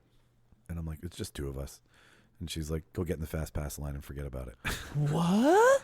So we go from 210 minutes to in, on, ride, off in less than 20. That's pretty sweet. You So must if have you- looked so sad. What is the ride? You just So- take a little cart around the Millennium Falcon? You said it's 4 minutes. So you walk through a lot of nostalgia before you actually get to the ride. And I realized that what I took a picture of, the Millennium Falcon that's sitting where everybody is lined up around, is not what you ride. In behind is a giant mountain, and there are 2 compartments that are very similar to the cockpit of the Millennium Falcon. Okay. So you walk through the Millennium Falcon. You get to touch everything on the Millennium Falcon, but you're actually in a docking bay on Batu. So you walk through all the ramps, and then you walk through the Falcon itself, and then you walk to a loading area, which is just the main, like where the chessboard is, like the monster chessboard. Yeah. And some cargo, and then the long hallway where there's like the contraptions in the floor that they get to hide in. So there's that's like a holding pen, and then you go into the docking bay, and Disney's. fucking android that they've built, which is, I thought it was real. It's an actual robot. Holy shit. And his job is to tell you that you're supposed to steal a piece of cargo from the Republic and transport it across XYZ galaxy and make sure it lands. And that's that. So he kind of gives you like an onboarding session before you even get on. Then you get put into another holding pen, and then that's where they divide up pilot, engineer, weapons. Cool. And so me and Sean are standing there, and I'm watching the guy, right? And Sean is like boxing all these like parents out with their kids, and this fucking woman with her 2 kids comes by and like cuts through me, and the guy's like pilot, and I'm like, motherfucker! I wanted to choke the kid because I had been waiting there for a fucking pilot. And then he goes over to me and he's like, here's your engineer pass. And I'm like, you fucking dick. Like, he clearly knew. So we get on, and the guy that onboards you, this alien, explains what each position is supposed to do as the ride is happening. So he'd be like, pilots, go into hyperdrive, right? So then the kid literally gets to like hyperdrive it, and then it's a 4D experience, to answer your question, Chris. It's not so much a ride that moves. It's a big screen in front of you that feels like you're flying it 100%. And then so the engineers have to throw out a cable line to tow the cargo that they land inside of another ship. So I'm like hitting a button on the side, and Sean is like, watch the fucking ride. And I'm like, I'm playing the fucking ride. Leave me alone. And then the kids have to like, you got like a handset to drive it, and then the weapons experts were the mothers of these kids, and they were all like confused and hitting buttons. 4.5 minutes later, it's done. Shit. And then you're off, and then you go. And so my secret, my realization that to anybody that goes to Disneyland, frown like a motherfucker. Be a grown man. Just frowning. just act like they just shit in your cornflakes, and they like. No, she didn't have to ask anybody to pass me by. Her job is to make people happy. Right. So she's like, "There's 2 of you. Go, fuck it, be done." So after that was accomplished, I was like, I don't care what we do in this park anymore. We're frowning the whole time. We're yeah. Mike's just going everywhere and frowning. Pretty the much. Giant turkey like look guy. at that ice cream. Pretty much. So then the next booking was the cantina, Olga's Cantina. So we get in line, and take our information. They're like, as soon as you get in line, as soon as you're approved to go in, they're like, as soon as you get sat down, you can't leave your table. Okay. And we're like, well, why? And they're like, as soon as you leave your table, someone will see that that's an open spot. And fill it. Because there's only standing room in this cantina. I was upset they were playing the music from New Hope from the cantina on Tatooine, but it was a robot DJ doing it. It wasn't the Jizz Band. It wasn't the Jizz Band. You know what? And they have a history of doing like the Bears Jamboree robot. Yeah, that seems like something they easy could have they could have easily done that. They totally could have thrown it in, but I guess they were staying on script because it's Batuu and not Tatooine, Right. and it's Black Spire Outpost. So I mean, throwing it in there, you probably would have had your purists going like, "This doesn't belong here." So they made a whole new planet, a whole new base, a whole new cantina. So you get in, you get a menu, and like That's a chain restaurant. What kind of food are we having? Yeah. you're having theme park food that just has fancy names from Star Wars, right? Okay, yeah. So you're having like the Tatooine poutine, right? Oh wow, they actually have poutine down there. Yeah, poutine. Was it good? We didn't order any food. We just ordered a couple drinks because we wanted to go in and take pictures and experience it. Right. Unless you're in there with a big group of people, it's $20 cocktails, American. Hui. Some of them. Well, they probably don't want people getting drunk at Star Wars Park. I guess so, but I mean, they serve beer everywhere. Like Right. you can get a beer at any place that sells food has beer to keep the parents calm. So we got in, we placed our order. Some of the cocktails were like frizzy and foamy, and then they would drop these ice balls in and they would explode. Other ones were like 3 levels of colors, and they had all these weird glasses. Like, they really take the time to make it an authentic experience. The actual dispensaries, like, they're all pre-mixed so that they can get you in and get you out pretty quick. But like you pull a latch and then you push a button. Like, everything looks like it would come from a bar in Star Wars, except it's just Kool-Aid with vodka when it comes out. I think my takeaway from your trip is how excited you get to press buttons. Yeah. Loves the shit out of pressing buttons, doesn't he? I don't blame him. Buttons are toys. Buttons are toys. Are they like the big red glowy buttons that they have in the movies? 100%. Yeah. like everything. Like you can feel it like click in. Oh my god. You're saying all the right things right now. Yeah. It really was. And like when you're on the Millennium Falcon, all of the diagnostic tools and the radar is like it's not updated, so it's that very generic, like when Han and Luke are in the Millennium Falcon shooting targets, like they're shooting TIE fighters, it's that look, right? It's that targeting system, so you're playing with everything. Well, fun fact, the controls to the Death Star is just a TV switchboard. Right? 3 when they go, buttons. that's just doing like a cut between two shots. That's all that would be if that was attached to a TV station. That's super funny. So after Olga's Cantina, which was maybe 20 minutes, we had to wait like an hour and a half for my lightsaber. So we kind of walked around a bit, took some pictures. Chewie's walking around. There's always stormtroopers walking around. The stormtroopers have the modifiers in their to voice box. Yeah. So they actually walk up to a kid and they're like, "You're unauthorized to be here. Let's see your boarding pass." And then the kid just starts to cry and runs away. Is there like someone playing Leia or Darth Vader? And stuff? Rey was there, Darth Vader was there, stormtroopers galore, Chewie's handler, which was just seems offensive. rebel guard. Wookiees are people. C3PO, R2D2. No C3PO, no R2D2. Weird. Yeah, that seems like an easy one they could have rolling around. They're the only guys that have been in every movie. You would think so. Huh. I don't like that. They have a museum attached to the Star Wars area that shows... Where are the droids I'm looking for? Someone has to be asked that. Other side of the park. That's why they don't have them. I'm surprised they didn't ask that when I was there. So there's a lot of replicas from the movies. Like they had one of 6 pod racers that was in Phantom Menace. They had a lot of the small dioramas that Lucas used for shooting the Death Star scenes, like how it was all very miniature. Clothing from the movies. Everything is exit through the gift shop. So the gift shop, you can make like a rip-off version of the lightsaber, the one you throw out. That's like $24.99, right, from Toys R Us. Sweet. Make your own droid, keychain, stuff like that. So that's in the museum area. Make your own droid? Yeah, they have a make your own droid depot and a make your own lightsaber. Did they have something? It came to Edmonton when I lived there about 2012. It was called Star Wars Identities. It was basically a museum. They set up shop where you could walk around and see all the concept art from the movies. All like they had, at the end was all the costumes. Like they actually had like Darth Maul's costume, all kind of. Yes, very similar to that. I think it went to Ottawa. It was like it was one of it was like a museum kind of thing, like a traveling roadshow sort of. Yeah, but it was all like sort of learning the history and stuff. You'd walk around. You could kind of create your own sort of character. That's what I imagine probably is like Galaxy's Edge. Yeah, this pumped up like 1,000 is very much what Galaxy's Edge is. It sounds like they do a really good job of, even when you're not in like a ride, the entire thing is basically a ride. It's an immersion. Yeah, it is. When you step in and step out, you completely notice it. They were actually still building Rise of the Resistance, which was the new ride, which is the longest 4D experience ride in North America. It's 18 and a half minutes long, start to finish. And so the line's like 17 hours? I can't even imagine what they're You have to going book it through like now. months in advance. Oh, yeah. You'd have to book a time to do the ride. Was the Millennium Falcon the only ride, or was there more? The Millennium Falcon is the only ride in Galaxy's Edge. Okay, and they're building. But there's other Star Wars related rides? There's no other Star Wars related rides. Are they going to build the Star Wars Hotel? They are. So what's that going to be like? The Star Wars Hotel is the next thing, which is going to be what's the word I'm looking for? All-inclusive resort.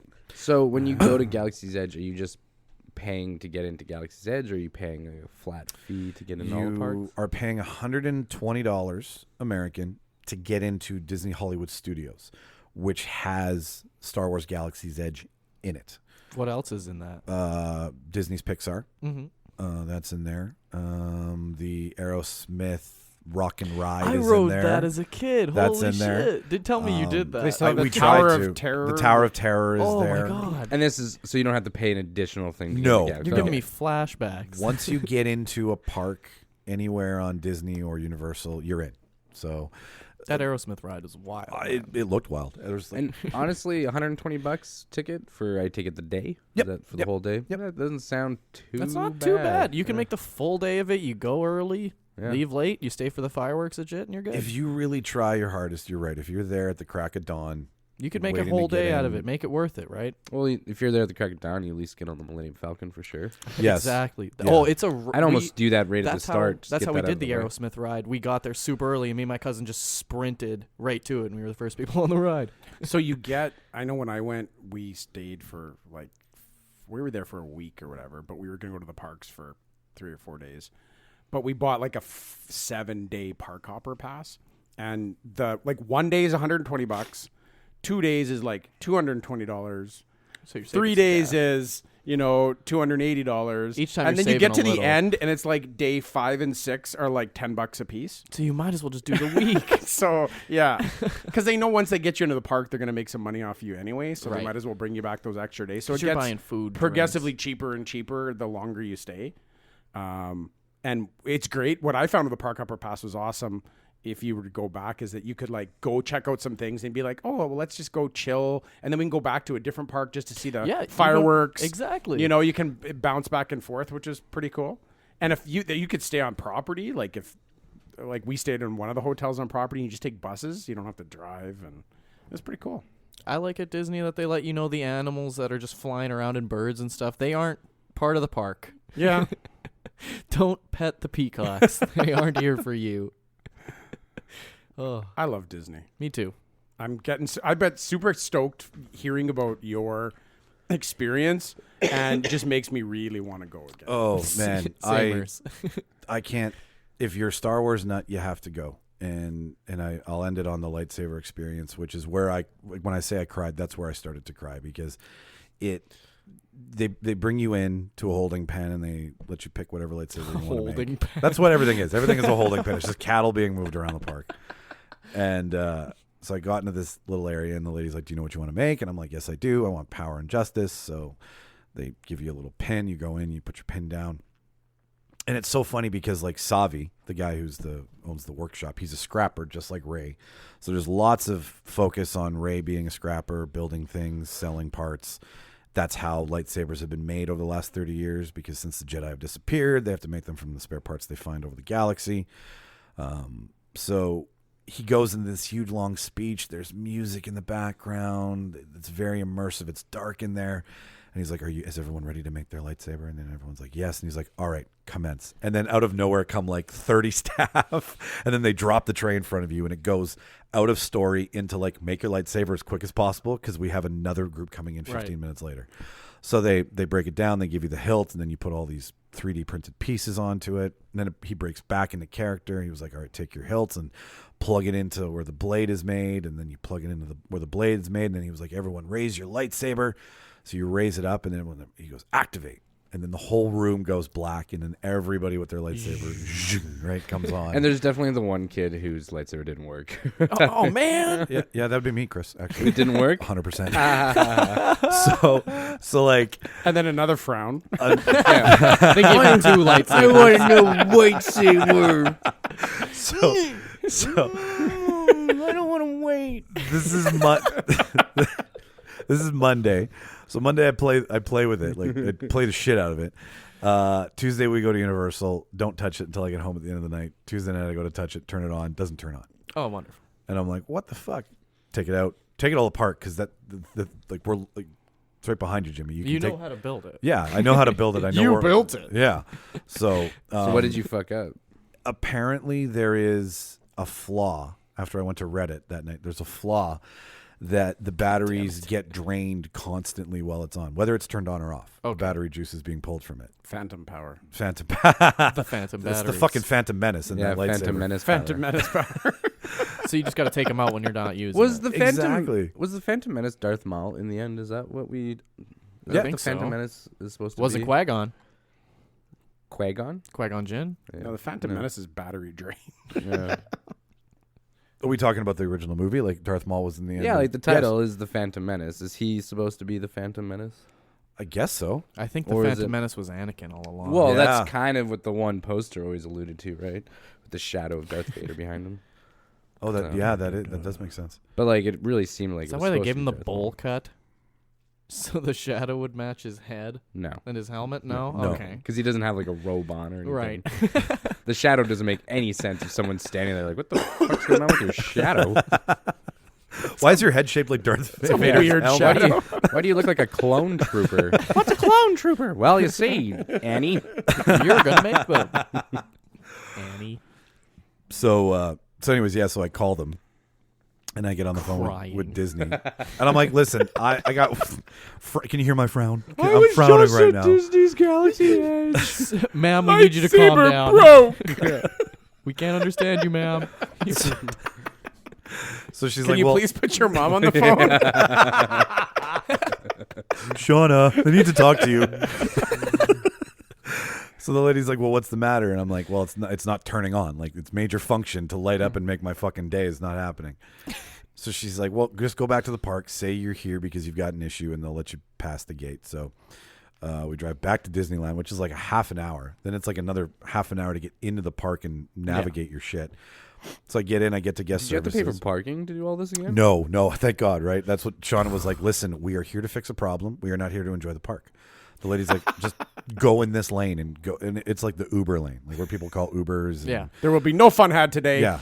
Not until this lightsaber's fixed. Is this a popular? Like, is there other people that you can see are also there for just? Problem solving. Yeah.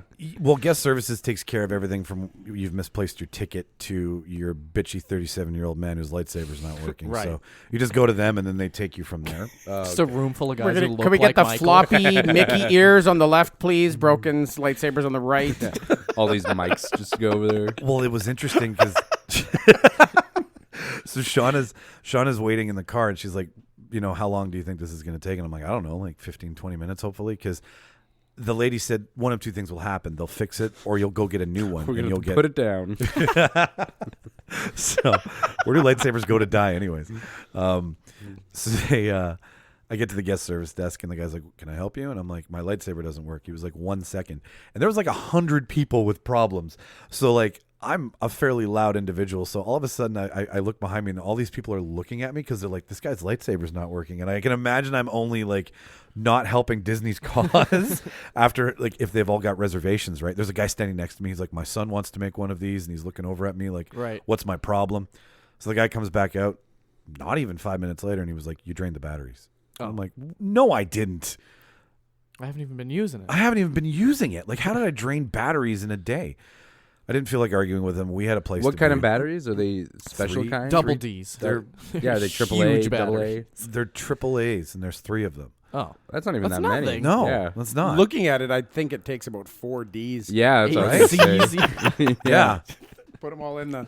it doesn't require much power. So I just took it and left. Got home 2 days. 2 days later, we get home. Same problem. Check it. So it's just a continuous thing. So the battery case is out of it right now. that's smart. And Is it hard to put it back in every time? No, it's not. Like, I just unscrew the pommel at the end and slide it in and turn it on. So we should. Weird. I wonder what is constantly using the power from it to drain it. Well, the blade has a positive and negative connection on it when you slide it into the hilt. So what I think the problem is that when the batteries are in and they're connected to the base, even though the switch is off, the hilt and blade are pulling power together because it goes vroom, even if it's sitting there and the batteries are in. Like, it talks to you. You can just walk by it and it's some weird sensor. So it's art. It's hanging on the wall. It's part of you now. It's part of me now. Like, I experienced it. It also There's- has Alexa built in. yeah, maybe. Maybe Alexa and my It's lightsaber. Obi-Wan's voice. Alexa, play the Ghostbusters Use theme. the Force, Michael. Obi-Wan, what's the weather like today? Oh shit! You're welcome. Your lightsaber just talked to us. Right. Oh, now. We better stop before we get taken down. Alexa, cancel. That actually was the music from Ghostbusters, believe it or not, guys. Oh boy! That was the piano. That's really weird. That she's been listening to us the entire time and knew to throw on Ghostbusters music. Why did she play I Ghostbusters? said it out loud. Oh, okay. I was, What She did you just say? heard me.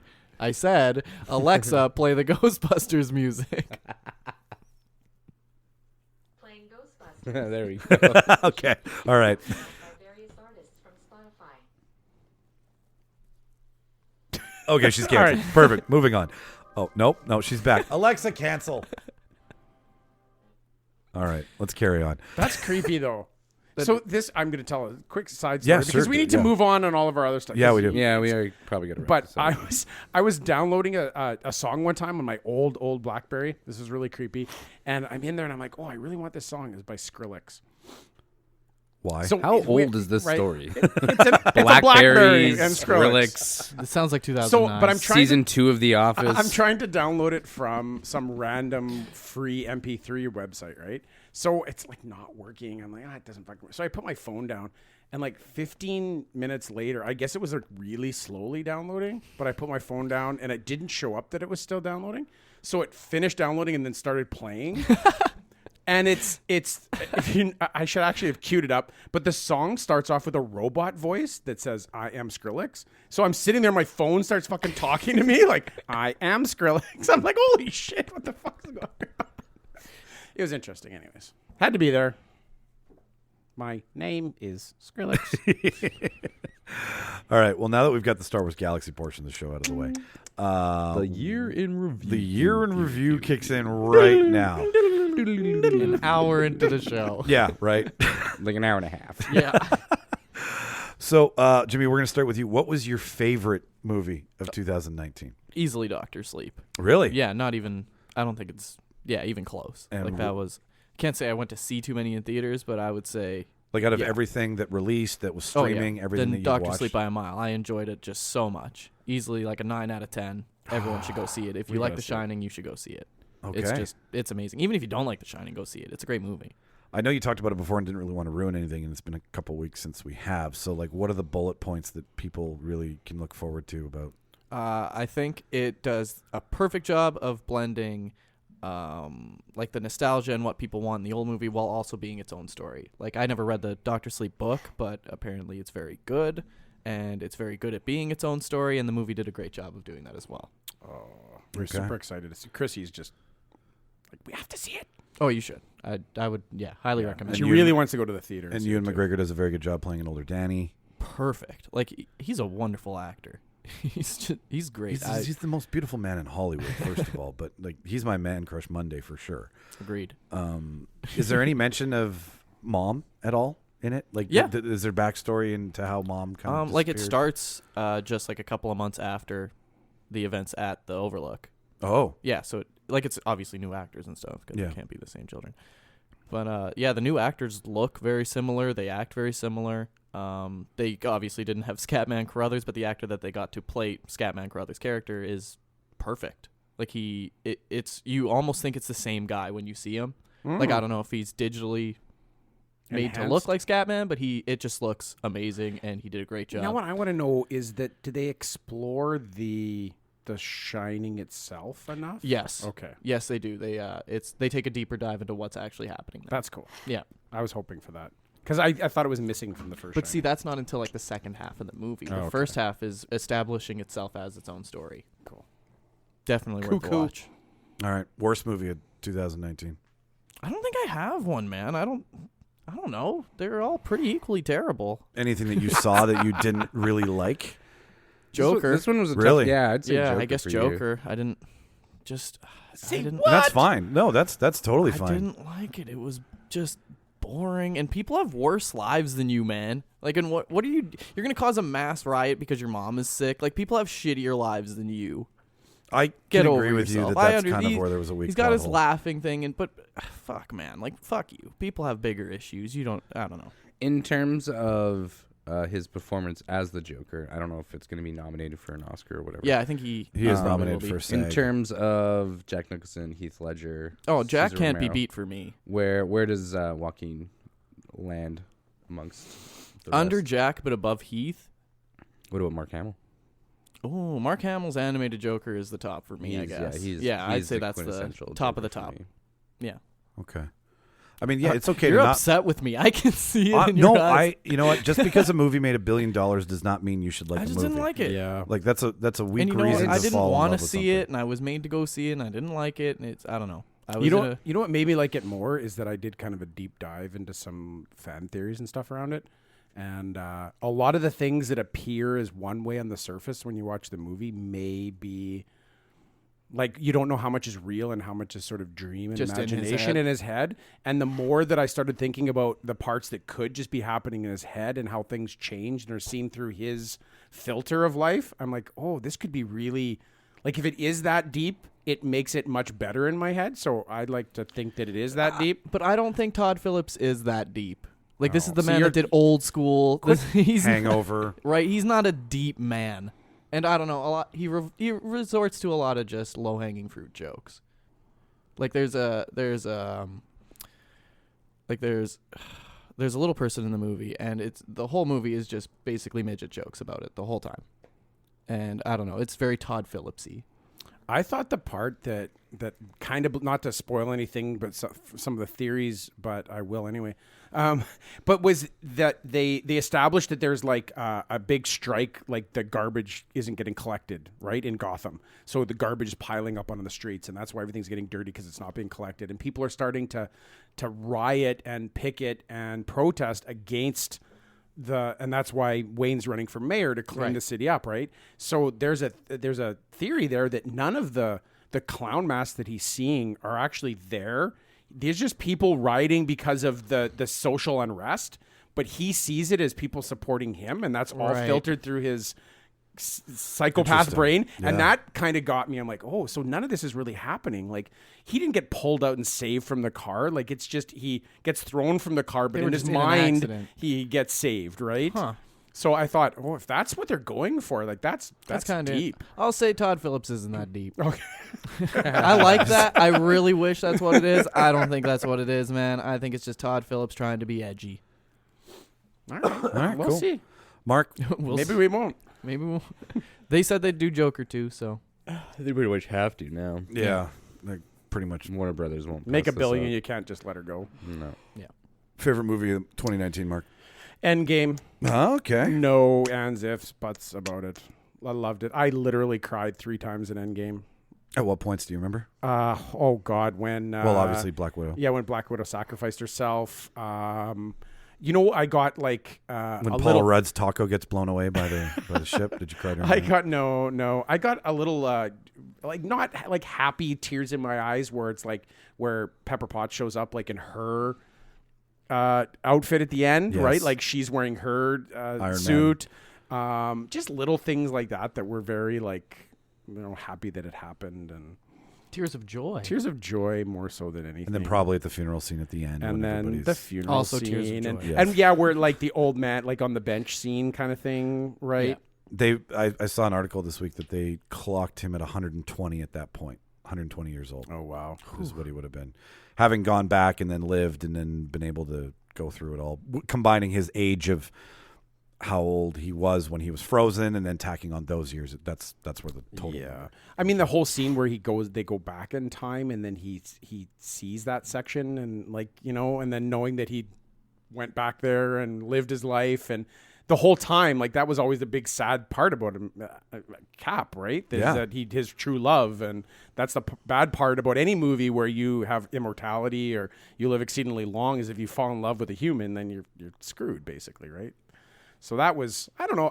Endgame was fantastic. It wrapped up so many like plot lines and little things, and they managed to do just little cut scenes that like, oh, that deals with that little issue, and I don't know. I loved it. I expected so much from it, and then I was actually like, it exceeded my expectations.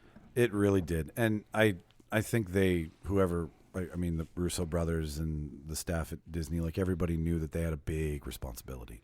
Yeah. So I agree with you on a lot of loose ends and a lot of like, just when Falcon said "on your left" to Cap when they came back, and that little nod back to when Cap and Falcon first meet and they're In running Winter Soldier, in yeah. Winter When they're Soldier, running the when track, they're running, yeah. and he's like, on your left, right? Like that to a Marvel nerd is a lot, Yeah. right? So I don't know. Oh, and then like the amped up Superwoman battle scene. Yes. Right? Like it kind of happened in the Infinity War, but then it's like the mega version of it, like, oh fuck yeah. Yeah. No, they came out guns a-blazing. Worst movie of 2019. You know what? Fuck, John Wick 3. Oh. Yeah. Wow. We're I having some hot loved- takes today. Yeah. I loved John Wick. 1 and 2? And no, I loved John Wick. 2 was okay. And I was really hoping that with 3 they would get more into the world, like the underground and the whole hotel, and how the network of assassins sort of have their codes, and they do get into it a little bit, but I think it was way too much action. Missed There's opportunity. just way too much killing. I mean, tell me the story. The part that's interesting is like, okay, so you have this like, you know, you do me a favor and I give you this token and you can redeem it anytime and I have to use, and you know, that's exciting, this whole underground kind of thing. That's what was fun about the first movie. Yeah. And they just give you little snippets of it, so you're hoping for like more. Yeah, exactly. And how like the high table and how it all works, and everybody's and they're the man above the high table, and I'm like, oh, I want to fucking learn all, and they don't even. So the only way it redeems itself is if 4 is fucking amazing. Okay. Are they Right? getting a 4? Yep. Yeah. They are? Okay. So if 4 is, and we're going to talk about that, right? The release date for 4. That's kind of why I picked John Wick 3 also, because I didn't like it. But if 4 gives us that thing that was missing in 3, I can let 3, you know, be. Yes. we can talk about it right now. May 21st, 2022 right. is the release of John Wick 4 and Matrix 2021. 4. That 2021? seems soon. 2021. Oh, 2021. Okay. Okay. My bad. I heard 2020. The talk is that should that be National Keanu Reeves Day, because Matrix 4 and John Wick 4 are coming out on the same. Why is he making people choose? Well, the thing is, it's both by Warner Brothers. The thing is, they haven't even started filming John Wick 4 yet. It'll probably get pushed. One of the movies will get pushed. They're not going to release John Wick 4 and Matrix. That'd be 4 weird. That'd be. I feel like It's that was making just a people prediction. pick too much on a Like, day. don't do Yeah, that. I would. That's Like, you're my shooting yourself birthday. in the foot. That's your birthday? Yeah. You know what? If they Wow. did it that weekend, where like Friday night, We'd go see both. you know, Friday or Monday, like Keanu Reeves weekend would be fun. No, but like weekend. Or like do a cross promo where you can go see both Keanu Reeves movies release for a for reduced price, ticket right. price, right? That's a good idea. I say release Matrix 4 in May, because I think Reloaded came out in May. Matrix? In Matrix. Yeah. And then have John Wick come out in the fall or something. Give like a little space. Between Sure, that. yeah. But financially, it's a bad idea to make your audience pick. Yeah, those are Opening 2 weekend. rated R Go action against movies. yourself. Yeah. They're also releasing Bill and Ted 3 that day. You can bet on Yeah. bet on every horse in the race, but only one's going to win. John And Wick 47 3, Ronin to go 2. back to my 48 Ronin. there was literally 10 minutes of dogs chewing on nuts in John Wick 3. Halle Berry's dogs. There's an Yeah. audience for that. Yeah, like there's way too. It's interesting when you see it once or twice, but I got the sense with that dog scene is that we train the fuck out of these dogs to do this shit. We're gonna put on a super dog show. They're gonna fucking run up walls. They're gonna bite everybody in the nuts. Well, somebody's like, we only got one day with these dogs on Yeah. set due to the PETA rules and the union, so let's make these dogs chew on everything and Yeah. get as much footage. And we as know that possible. everybody in John Wick loves dogs, right? So Yeah. that's the Fucking whole cats. theme that's going through it. Can I have a debate and suggestion before Yeah. I forget about it? How about one time we take what's been objectively a bad movie by audiences, by critics, Yep. and you debate what you think is what makes it good. I have that written down. Fun. No, you have that. Yeah, I have that. Okay. That's a great idea. Like it's up there for 2020 for sure. Perfect. It's the critics' review in the opposite direction. It's Well, sometimes you'll get a high audience review and a low. Well, critics not review, even right? not even that the audience liked it. Like it should be just a movie that was panned by critics and audiences. Okay. And you like gotta, John Carpenter. Argue John Carpenter. John Carter. John Carter? Yeah. Yeah, John Carpenter's the director. Yes. Sorry. I'm like, yeah, I'll argue John the Carpenter with Halloween. you. Yeah, Halloween, The Thing. I You're meant gonna lose. Yeah. Yeah, you've lost already. That's why I put everything down on paper, because I can never remember the proper fucking name. And yeah, the biggest no, that's thing is definitely why up there. my movies it's disappointed is when you look forward to something, and that's why my favorite and my least favorite. I looked forward to Endgame, and it exceeded my expectations. I looked forward to John Wick, and it severely fell short. Gotta stop looking forward to things, Mark. Yeah, I know. Should just get surprised, right? Or disappointed. Anyways, so that's where I'm at. What do you think, Chris? Where are you at with movies this year? Favorite movie, I was gonna go with Jojo Rabbit. Oh. Oh, okay.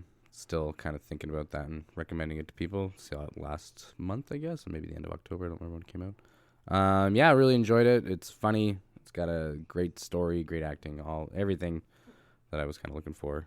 And I'm becoming more and more of a fan. I always fuck up his name. Taika Waititi. Yes, of the director. I pretty much I think I like all of his movies that he has done. What We Do in the Shadows. The Wilder people, Thor Hunt for the Ragnarok. Wilder Thor, and now JoJo. So now I don't know about him acting in Free Guy. He had kind of looked like a joke that sort of bombed in my eyes in that trailer. But that being said, I think he actually did an episode of The Mandalorian as well. Oh. Directed one? Yeah, I think so. Oh, okay. Or I don't know if we've seen it yet. I'm not sure. Because they've gotten some pretty heavy-duty Bill Burr people. is in I charge. was just going to say the Bill Burr cameo is pretty great. Yeah. Well, and Brian Posehn shows up as well in the Yeah. first episode. As for worst movie, I was thinking about, because I've gotten to a point, like, I don't just go to the movie theater every week like I used to. Just whatever the movie of the week was, you go see it. Could be garbage. Could be Gothica again. Yep. So I was struggling because I was like, I don't think I've seen too many like bad movies in theaters. But then I thought about it, and I think my least favorite movie of the year was the remake of The Lion King, 2019. Ooh. So that was my least Elton John favorite. hated it too, for what it's worth. Did he? Yeah, he said the music was awful. Well, did he even They rewrote everything for Didn't it. it also make $1 billion? It made $1 billion. Well- Same with Aladdin. But made you $1 know how much billion. the original writers got? Fucking nothing. Oh. And it's pretty much a word for word. Yep, and they got fucking nothing. That's a joke. That is a huge Because they joke. call it a And on- remake. Yeah. Which allows them to contract them out of getting anything What for it. bullshit. As soon as you change like 2 or 3 things, you can say, yep, no, we did this, you didn't, so you don't get anything for it. garbage. So I feel like, because this year, and I think there's still some more. Well, we got Mulan, I think, is next year for the big Disney. Yep, Mulan is the next one. Disney's not going to stop with these franchises. They're never going to stop. No, we really won't. Can't stop, won't stop. I feel like I bet you in another like 10, 15 years, they won't do live reimaginings of them. They'll go back to like The CGI. reanimated. They'll do reanimated CGI, like a Wreck-It Ralph. Reanimated like it's coming back from the dead. Yeah. And honestly, I would kind of look forward to those, because that's a big thing that I missed from the original Lion King was the expressions in the animals. They have the human expressions, and you can Simba's sad about killing his father, and Scar looks evil, and all that. And the new movie just animals. Is it time for the cat? Is that time already? Yeah. Yeah, actually. cats. Yeah, no. We're at an hour 33 right now, so that makes sense. Hey, Buffalo. Jesus, you got a good clock in you. I agree with you, Chris. Like those facial expressions are key. They create they give you an idea of where the animal's at, and when you're looking at a real animal talking, It's unsettling. it all has to be done in tone and cadence. Right? Yeah. And animation is key to like watching a warthog smile is fun. Right? It 'Cause it makes looks it adds to goofy, it yeah. looks goofy. So when that animal doesn't smile, Well, It's haunting. but Yeah. they still have like Weird. the personalities, but their mannerisms and actions don't match. Like Timon, he's the wiry little meerkat running around hopping. For Billy this Eichner. movie, he's basically just standing on his hind legs like a meerkat would. Cracking jokes. Yeah, Timon but and it Pumbaa- looks so soulless when he's doing it. Half the fun of it's them dancing and Exactly. comic relief. They and- they do the hula or the luau or whatever. Yeah. And that didn't happen obviously in the new one. That would have been just so Can you imagine weird. how bad the live action of like Madagascar would be? Yeah. Well, oh my god. and I don't know I how want to they, see that. the music, like we kind of talked about, like Hakuna Matata was just didn't have any fun to it. It wasn't like I was sitting there bouncing along with it. And then Can You Feel the Love Tonight, which took You place. couldn't. Well, it took place. It took place in the daytime, which was also really weird. Can you feel the love Yeah, today? and it didn't really. Make Can you any feel the sense, love so- mid morning? So yeah, that would I don't. That's called Morning Wood, Mike. I think the original Lion King's on Disney Plus, and I should just bunker down and watch that again. There you go. I hope they get it, like, because 101 Dalmatians is coming out too. So that's just, But isn't this with Emma Stone as Cruella? yes. Yeah, and the So guy it's who like- played Richard Jewell in the new upcoming movie. About the bomber. Yeah. He's one of the henchmen. So is this like the Glenn Close kind of movie that we're getting, or is this more of an adaptation of the I original? think it's supposed to cartoon? be goofy. So we're getting Like a it's gonna remake be- of a remake of a remake? Yeah, I'm so Yeah. confused now. Disney can do A whatever live they action want. remake of I a think- cartoon remake of a live action? It's going to be live action, but I think they're going to make it goofy and fun. Okay. Goofy's going to be in it? Yes. That's who Emma Stone's playing. Sports Goofy. I want them to do Sports Goofy as like a feature-length movie.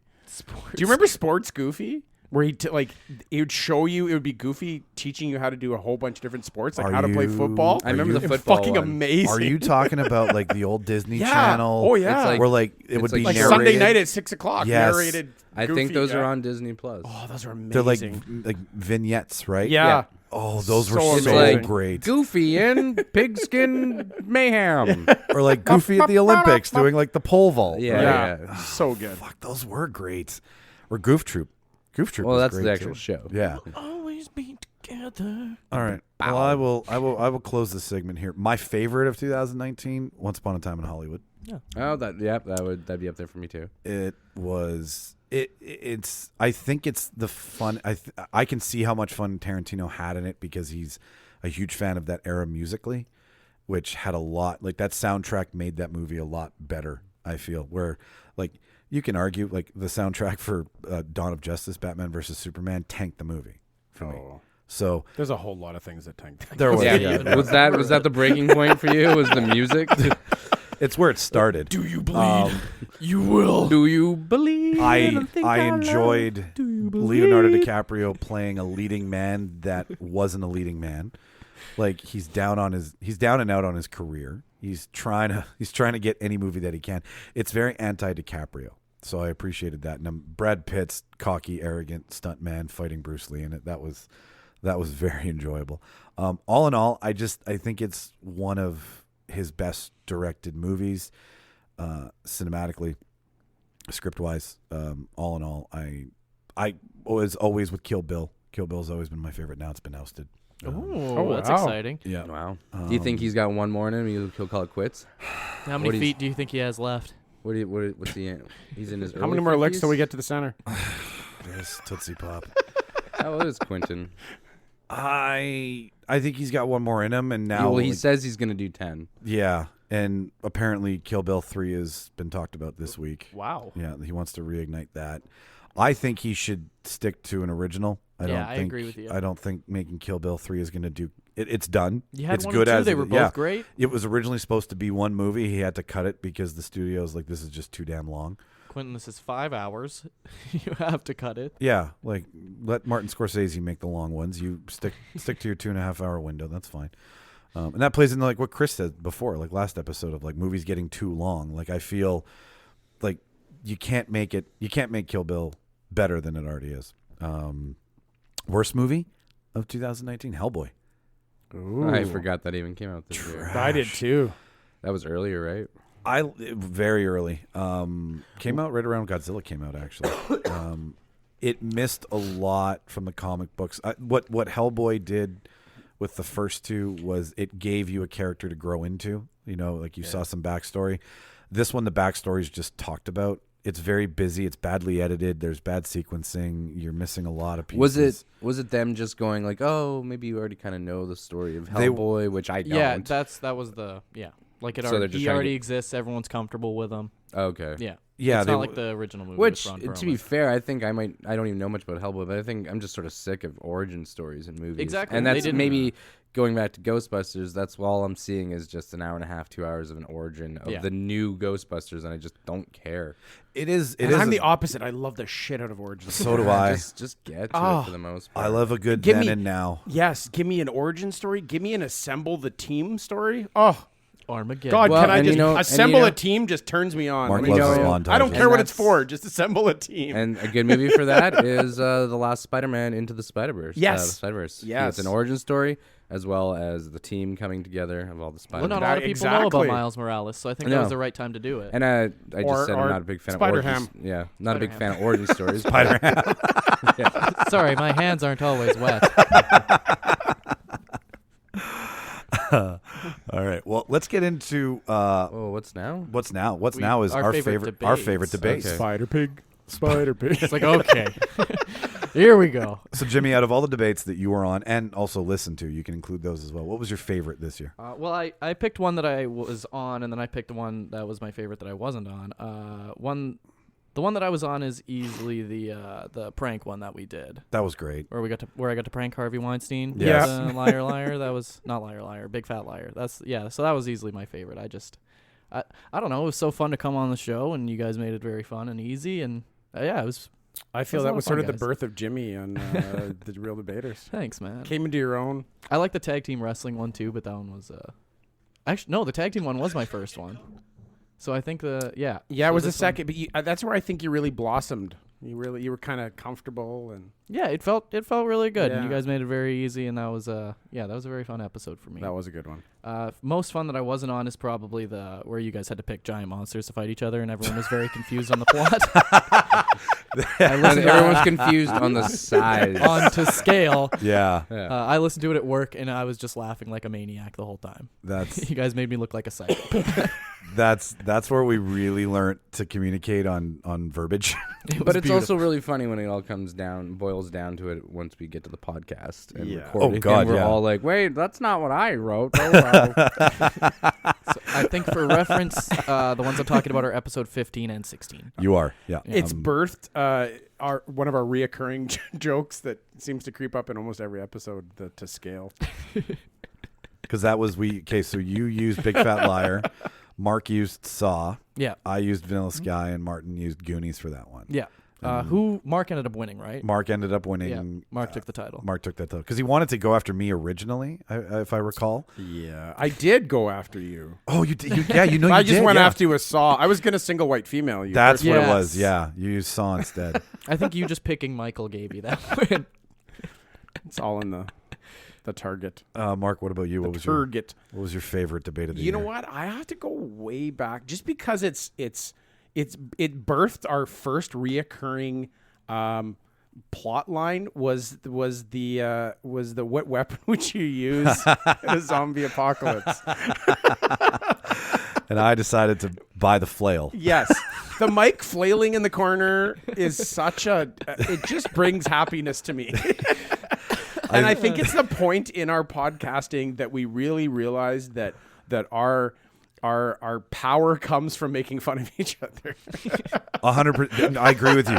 I agree so much that episode showed a better dynamic of how to argue. Yes. What to argue and the silliness of what came from it. Because I really thought that I could fend off. Well, they thought that I would be able to fend off zombies going up an escalator in a queue one at a time. That was, and I clearly didn't think about like the backstroke of swinging a flail, like how it has to come back around again with the same force it goes that way. And I almost feel leading up to that one, we were trying to everyone was actually trying to win. Like we went into all these details of the things we picked and what weapons the spaceship had and blah blah. And then at that point, it's like, you know what? After that, I realized maybe I'll just pick something that's interesting that I'm not trying to win, but it gives a different perspective.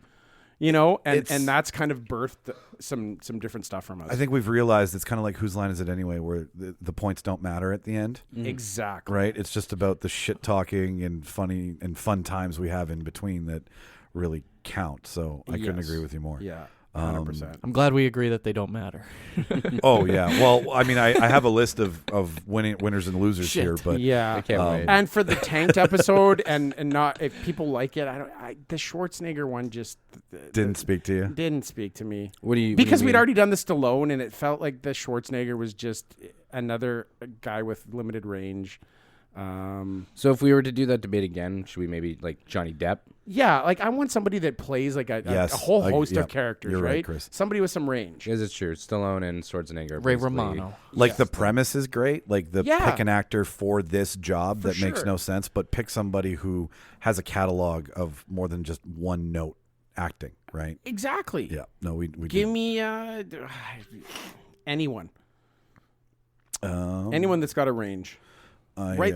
Take what's his name? Like fucking Gandalf, Magneto. Why am I? Ian McKellen. Ian Ian McKellen. McKellen. Come on. How many different fun characters could you come from that? Oh, there's so many out there, but I know Martin was hot to trot on it, and I was He like, all loves right, the shit out of his Schwarzenegger. He fucking does he ever? And we love Martin. And yeah, and I mean it ended up being. I ended up enjoying. I was the one. I think that was a 3-way tie, if I'm not mistaken. But I enjoyed arguing that one the most because I was like, well, there's only one way to argue Conan, right? With the live sex show mentality. Yes. Which was very fun to Obviously. argue. I think that's kind of where I course. started to slide into the dark and depth, the depths of disparity and We're worried. weirdness in my debates. I don't know the Ghostbusters. Oh, the Ghostbusters the Ghostbusters restaurant. Ghostbusters restaurant took us I forgot down about a that deep one. dark hole. I did. That's another one I listened to at work, and I very much enjoyed. So you're not going to eat at That's your my restaurant, second Mike? favorite. You guys did so good. No soup for you. It wasn't like $1,000 plate or Yes, something. yeah. Oh, no one's gonna want to eat. What are you talking talking about? Yeah, That was a beautiful episode. Very proud of you guys. Chris, what about you? Favorite episode of the year? I don't know if I really had any favorites. It's just more favorite moments with you and your debates. Obviously, if I had to pick any podcast, the Stallone one that we did was very funny to me. Yes, and that's I think that was actually the second or third podcast I was on, and that was definitely the first chance I saw from you with whatever you would concoct in your head, which was that you were gonna build seashell shit holders for Stallone with the kids, or I don't know. I was and going I just remember being like, why would you? What does that even mean? Yeah, that was one of their activities. They were gonna shape. It was arts and crafts. Yeah, arts and crafts. Arts and crafts. So he, yeah, exactly. So he could shit in them. I was like, I'll just make a snowman or something. I can't lose now. But there's definitely been a lot of moments like that. A lot of Micheal debates. One of the debate never aired, but there was the pick a superhero power. Yeah, that was. And I think you picked Dr. Manhattan from The Watchmen. I did. Then I couldn't pick a power. Well, you couldn't You pick a just ended power up because having a big blue dong. he has all these powers. Like, okay, you can't have all of these I did. powers. Can't just be And then Dr. eventually, Manhattan. the funniest part to me, you're like, just think of it like Loki. And I was like, why didn't you just pick Loki then? And you're like, yeah, I should have just picked Loki. Well, that's a god, though. That's not a superhero. No, but he was saying, think of Loki's power. I'm like, well, why didn't you just choose choose Loki's Yeah, power? exactly. And then, of course, we mentioned the monster fight one, where you chose the alien queen, who would just run away And hide and give hide birth. for the fight the whole time. You didn't even come up with scale. You didn't even come up with any sort of battle plan. It was just run and hide. Because that's, as we know of the alien queen, that's what she does all the time. She just runs and hides. And she's like, Gives birth. The only worst battle of that was Martin's the RV from. He's just gonna hide at Yeah. Montreal strip I'm clubs. not even gonna race. I'm just gonna go park and let Yeah, everybody else fight it Martin's out. whole reference point was, I don't have to. I just have to survive. I don't have to win. Well, it's a race. You It's kind of have to do death both. race. It's a death race. You have to cross the finish line alive, not park in Montreal strip clubs. Martin, that was fucking hilarious. and then your latest endeavor into animal killing. Our most recent problem. On the Christmas episode of all Nonetheless. episodes. featuring Chad You, Anderson. I Go look- check that one out. I look forward to 2020 for more Micheal. Mike's dark side. Well, I feel that we all have, like, we all bring some je ne sais quoi to each debate. Like, it always ends up coming out at the end. So I feel that my job, my responsibility is to put on a pair of glasses that are X-rated and find what I can pull, how weird I can make it. And just for those of us that aren't bilingual, je ne sais quoi is what, French for the fuck? I think it actually means avant-garde. Very avant-garde. Oh, fuck you, Jimmy. Year in review. And what about you, Mike? What was your favorite? The weapon episode was my favorite. Oh, that was so good. There's a lot of firsts that happened there, but that was the first one where we were just uncontrollably laughing. Mark had the Ulan, the Vin Diesel's blades from Riddick's Ulan. Yeah, Chronicles Riddick. Yeah. I had the flail. What did Martin have? Anybody remember what Martin had? Didn't he have the Kill Bill sword? Oh, he had the samurai Hattori sword. Hanzo Yeah, sword? the Hattori Hanzo sword. Yeah. So is this handheld weapon? This was hand-to-hand combat weapon. And then we had Ash's boomstick. Not it was the chainsaw hand. chainsaw Yeah, hand. Steve had his chainsaw hand. Yeah. Just for ideas for the show, how the show should go forward. I think that was where we kind of hit our stride. My least favorite was the prison one. Oh, we were doing least favorite podcast? Well, not least favorite, but like just moments. I wasn't going to shit on anything. Yeah. Well, Here's how we sucked this sorry, year. That's when we discovered people need to know the movie we're talking about. yeah, that's where we found out where like I hadn't asked everybody if we'd all seen the same movie. Which one was this story? This was like the third one. Okay, so Two hots and a cot. Two hots and a cot. So before you guys became part of the show, Oh, this doesn't appeal to me. we were arguing best Like we were 80s centered movies. Yeah, it's not for me. we Doesn't involve me. we were still trying to find our legs, and so we were arguing best representation of a prison movie. and me and Aaron had only seen each other's movies. Like Martin and Mark had never seen them, so it went into this long-winded like explanation of what the movie was about, and by the time it was done, it just kind of fell off the rails. And now I want to listen to this. You guys went a little bit bizarre, though. We did, yeah. I went well, for my choice, I went with the 1937 French language classic. I think one of my favorites. You mentioned Awful. you mentioned we were talking about The Shining, and you're like, oh, it has like my favorite elevator out of any horror movie. Oh, yes. And I was like, what other movies have elevators in them besides that you like 1408 or your That's favorite what hotel. I said was It was your favorite 1408. hotel. It was your favorite hotel. Hotel. Yeah. What in a other horror horror movie. movie hotels are there? Transylvania. That was good. I learned man, there were so many things that we learned about just podcasting in general and the whole spiel. Like Went to Podfest for those that didn't know. Yeah, That was a blast. I want to almost do more with that. I've been thinking about different ways that we can go do a live spot somewhere that incorporates the show with something that's going on. I do want to talk to Landmark Theaters in the new year and say, listen, we've got a local podcast. Like, we would love to come and do a spot like you do with a radio spot. Just we come and do our podcast there. People get to sit down with us. Mark mentioned Comic-Con next year. Yeah. Getting a booth there and doing something there. Like That I want that the Comic-Con thing, if it's set up like artist booth and everything, that should be pretty easy to get into. Well, You just have to pay the table fee, and then we sit there all day. exactly. And can you imagine the great people we get to sit in with us? Yeah. Like, it would be amazing. This isn't the normal Comic-Con. It's like the rebooted. Version. It's Yeah. not C4, Yeah, it's right? not C4. Exactly. So I don't know what their guests are going to be like this year, but if this takes off, who knows? And Their guests are going to be the real debaters. yeah. If we're not on the guest row, we'll do it. Allison Mack's back. You just want to headline with Allison Mack? I do not want that near my show. Should we just talk about Smallville or the sex trafficking? Or both. Or both. So you guys don't know there was actually quite a bit of sex trafficking on Smallville. Yeah. What do you think Pete Very is there for? underlying story. So now we've got fan fave. So our most downloaded. Now, hang on one second here. I'm just Be going a Jimmy one. switch the computer over. Episode. The first episode. That's what everybody listens to. So the first. Are you able to tell, like, oh, okay, someone started the new one, but it looks like they maybe have gone on and skipped a few? I am trying to figure that out. There's a couple new programs I have that can tell where people have skipped, which is what I have to sit down with Mark and figure out for 2020, where I can tell where people have skipped. So what we're skipping over episodes. Jimmy's debate. Like, Yeah, no, totally. Like where they're losing interest and one so on and so thing- forth. I'm off the show next year. You can see here people use the skip 15-second button quite a lot when Jimmy starts talking. Anytime I say anything. one thing I've noticed is that we don't time our debates anymore. We used to really be like 10 minutes, and I think we just kind of got used to kind of figuring out the 10 minute sort of mark. We didn't have to. And sometimes 5 minutes is all you need. Well, you just bring your debate, and if it's good, it's good, right? That's right. Sometimes Mike starts talking about the Ghostbusters restaurant, and we're Killing into dogs minute and- 20. All right, what do you got? What do you We got haven't for even us, got Mike? to the entree. No one's eating food. So episode 18 is our most popular episode, which was just when I thought I was out, they pulled me back in.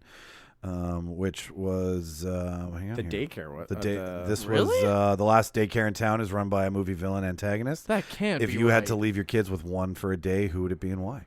That's a weird one to be the top one, don't Yep. you think? That's well, I never would have guessed. I'm eliminating the first episode because everyone always listens to the first episode, right? So I'm looking at considering the top episode, the second in line from that, and What were the what made that one popular? Do you think? just downloads. I don't really know what we did in What that about episode it? that like what tags you might have had? I didn't. Yeah, I didn't have any. Like, what are you talking about? Tags online? Is that Yeah, Like like search hashtag tags this. and stuff. That's the big thing, right? Yeah. Do No. you add search tags? No, I don't actually. Okay. Yeah, I know I should be, but I haven't quite figured that aspect out yet. Yeah, I don't know what programs you're using, so I have no idea. Yeah, that's stuff that's coming. I just Let's kind run of that through the analytics engine. Yeah, exactly. And then second to that was episode 25. Life moves pretty fast if you don't look around. And Which one's that? that was. He's hang looking on through the here. description right now because none of us know. Yeah, no, I didn't write these down beforehand. Motivational speech. That was the one that Chrissy See, was that's on. a good one. Chrissy's That makes episode, sense. Yeah. I'm a strong believer that Chrissy plugged the shit out of that one with a lot of her friends because I saw a spike on that like I hadn't seen on any other episodes. Which thank you very much, Chrissy, for doing that. That was a super fun episode. And then third is here's Johnny, episode 20, which was Was that the real estate, the horror? That was the real estate one, yeah. Oh, with Bueno, that's why. Yeah, that also. But yeah, because we had help Well, no, plugging that one. He might have pumped it up on his podcast. Right, he has a fan base. They would have seen it. So what are we learning from that? Branch out. Branch out. Pretty much, it yeah. looks that way. I don't know. The first one's just like the number one is just us, right? Like there wasn't a guest on that one. Yep. Yeah, so that's good, Yeah. right? Like we people like us. We stand on our own. 2 out of 3 are just us. Yeah. So, The description says like with guest appearance by William Shatner. They just make them up. all right. So to finish off our year in review here, I do have the list of the winners and losers. If you guys want to hear give this. Oh dear God. Okay, so we'll start small and work our way up here. Aaron, who you guys haven't met, Chris and Jimmy, he was on beforehand. Aaron, Jimmy, Steve, and Chrissy all have 1 win each. I have a win? You have a win. Yeah. Which one? I didn't mark that down because I got fucked with work calling me today. So I was going through it trying to figure out which one each person won. But I just ended up doing a running tally. Yeah, I didn't know you won one. Fuck yeah! Told you, Chris. You don't even know. Next to that is me with 3. Oh. Following up from that, we've got the top 3: Mark, Martin, and Chris. Dun, dun, dun. Okay. But in what order? Well, third place goes to Chris Stanton with 4. Second place goes to Martin with 5. You guys can't see it, but Chris just fucking stomped out of the room. And first place goes to Mark with 8. Holy Mark! It's Now been nice having you, man. What is our win rate percentage? Because I've been on like 5, I think. So I think Win wow. rate percentage. Oh, okay. All right. Then I'm like 1 for 10. batting 91. I'm gonna get cut. So Great. which makes perfect. Mark was the first win out of everything that we did, which is why he's got the most, because he came on. I don't think we could get somebody on the show for the first one, which is he won the Batman one. Yeah. That was the first one we did, and ever since then he kind of had some momentum behind him. So 2020, Mark, don't expect the same thing to happen. I'm going to argue that my momentum actually hurt me because people stopped wanting to vote for me just because I kept Well, and there also was a couple You sound where like the New England Patriots. You're like the Yankees. Okay, Derek Jeter. We win too much. People don't like us. And at first, too, we were positioning, like we would position the vote around the room. So halfway through this year, we changed it to where we all vote at the same time, where prior to that, it would be like, okay, you vote first, you vote first, you vote first. And then you could, like, based on poll position, you could fuck yourself, or like I did for one episode, make myself win. No, you didn't, Yes, Mike. I that was the fucking race car one. That was the cannonball shit. Because Mark's like, well, who are you if gonna I pick? vote for Martin, I win? Oh, I'll vote for Martin. Just an asshole. Which is why it was changed to everybody show your vote at the same time. And that's been working out great, I think. Yeah, no, I think it's great. I think you have 2 wins. No, that one doesn't count. You get 2. All right, fine, fair enough. We're all winners here, let's be honest. Apparently, I even am. So that's good. So yeah, that's all I got for what we were gonna kind of. I really don't think I won one, man.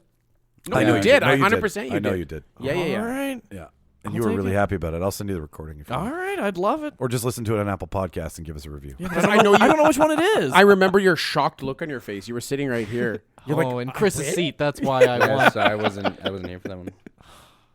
Well, that's obviously If why you he find won. out which one, let me know, because I am baffled. I will. I really wanted to make a list of what each one was, and I was doing that this morning. And then, like I said, work called and it totally threw me off. So I'm like, I'm just going to make a running tally so we know who the. So what I want to do is I want to make a plaque or some sort of thing. Well, maybe we'll get like a little Oscar wannabe trophy, yeah, like a trophy, and we'll engrave it and we'll keep it here. Debater and we'll of the post it on year. Debater of the year, exactly. You know who Oscar looks a lot like. Yeah, I know. What did you guys think of the picture? It's a statue of Mark.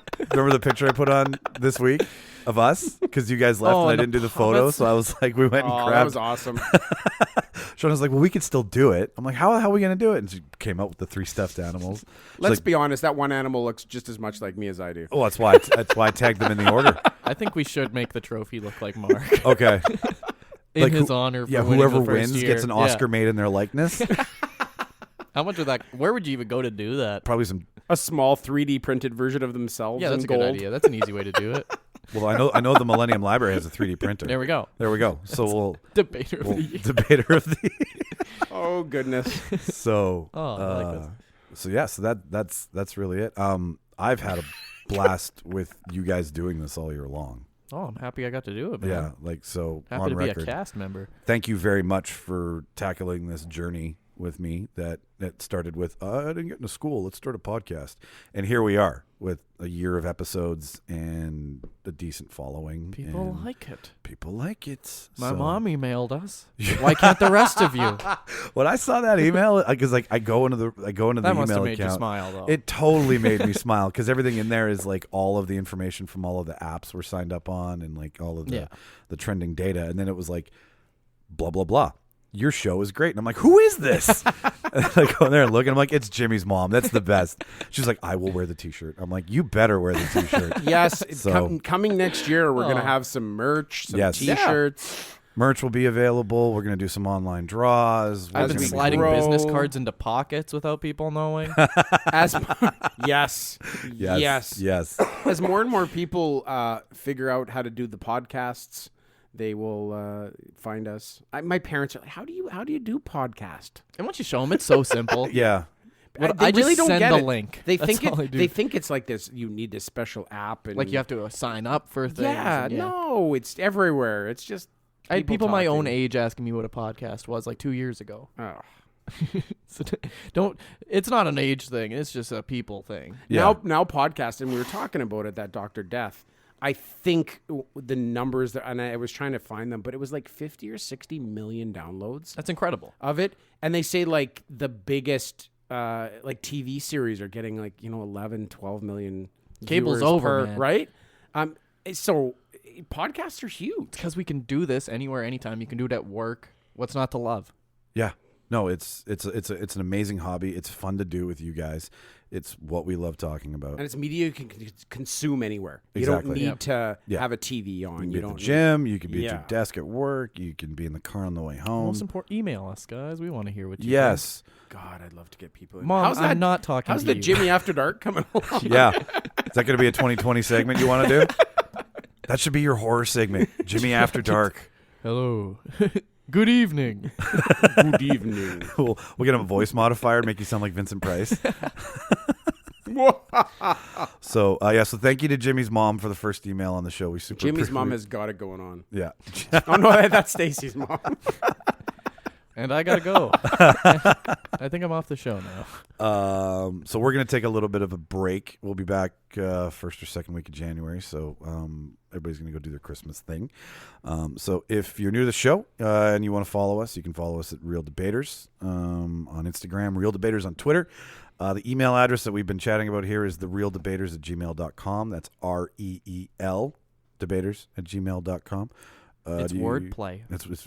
It's exactly that. Jimmy, you got any shows coming up you want to plug? You for the next couple weeks? Just Thunder Bay. If this is out before that, I think it will be. Yep. So, This'll be out Monday. again, you live in the Thunder Bay area. Come out to that. Come out to the Fast Lane. That's going to be fun. All right. Chris, you got any shows? Are you taking some time off? Yeah, got a show at the Le Garage here in Winnipeg on the 28th of December. All right. So if you want to see these two funny guys. And Jimmy's on that show. Oh, sweet. So if you want to see them in live in person, go to those shows if you're in Thunder Bay or Winnipeg. I got Mark, you got anything? that we Well, I'm should know? developing a TV show actually. Oh, okay. Yeah, it's similar. You've seen the Masked Singer? It's on where they got a bunch of people. God, yes. Yeah, it's going to be a podcast themed show, very similar to that, like ours. It's called The Masked Debater.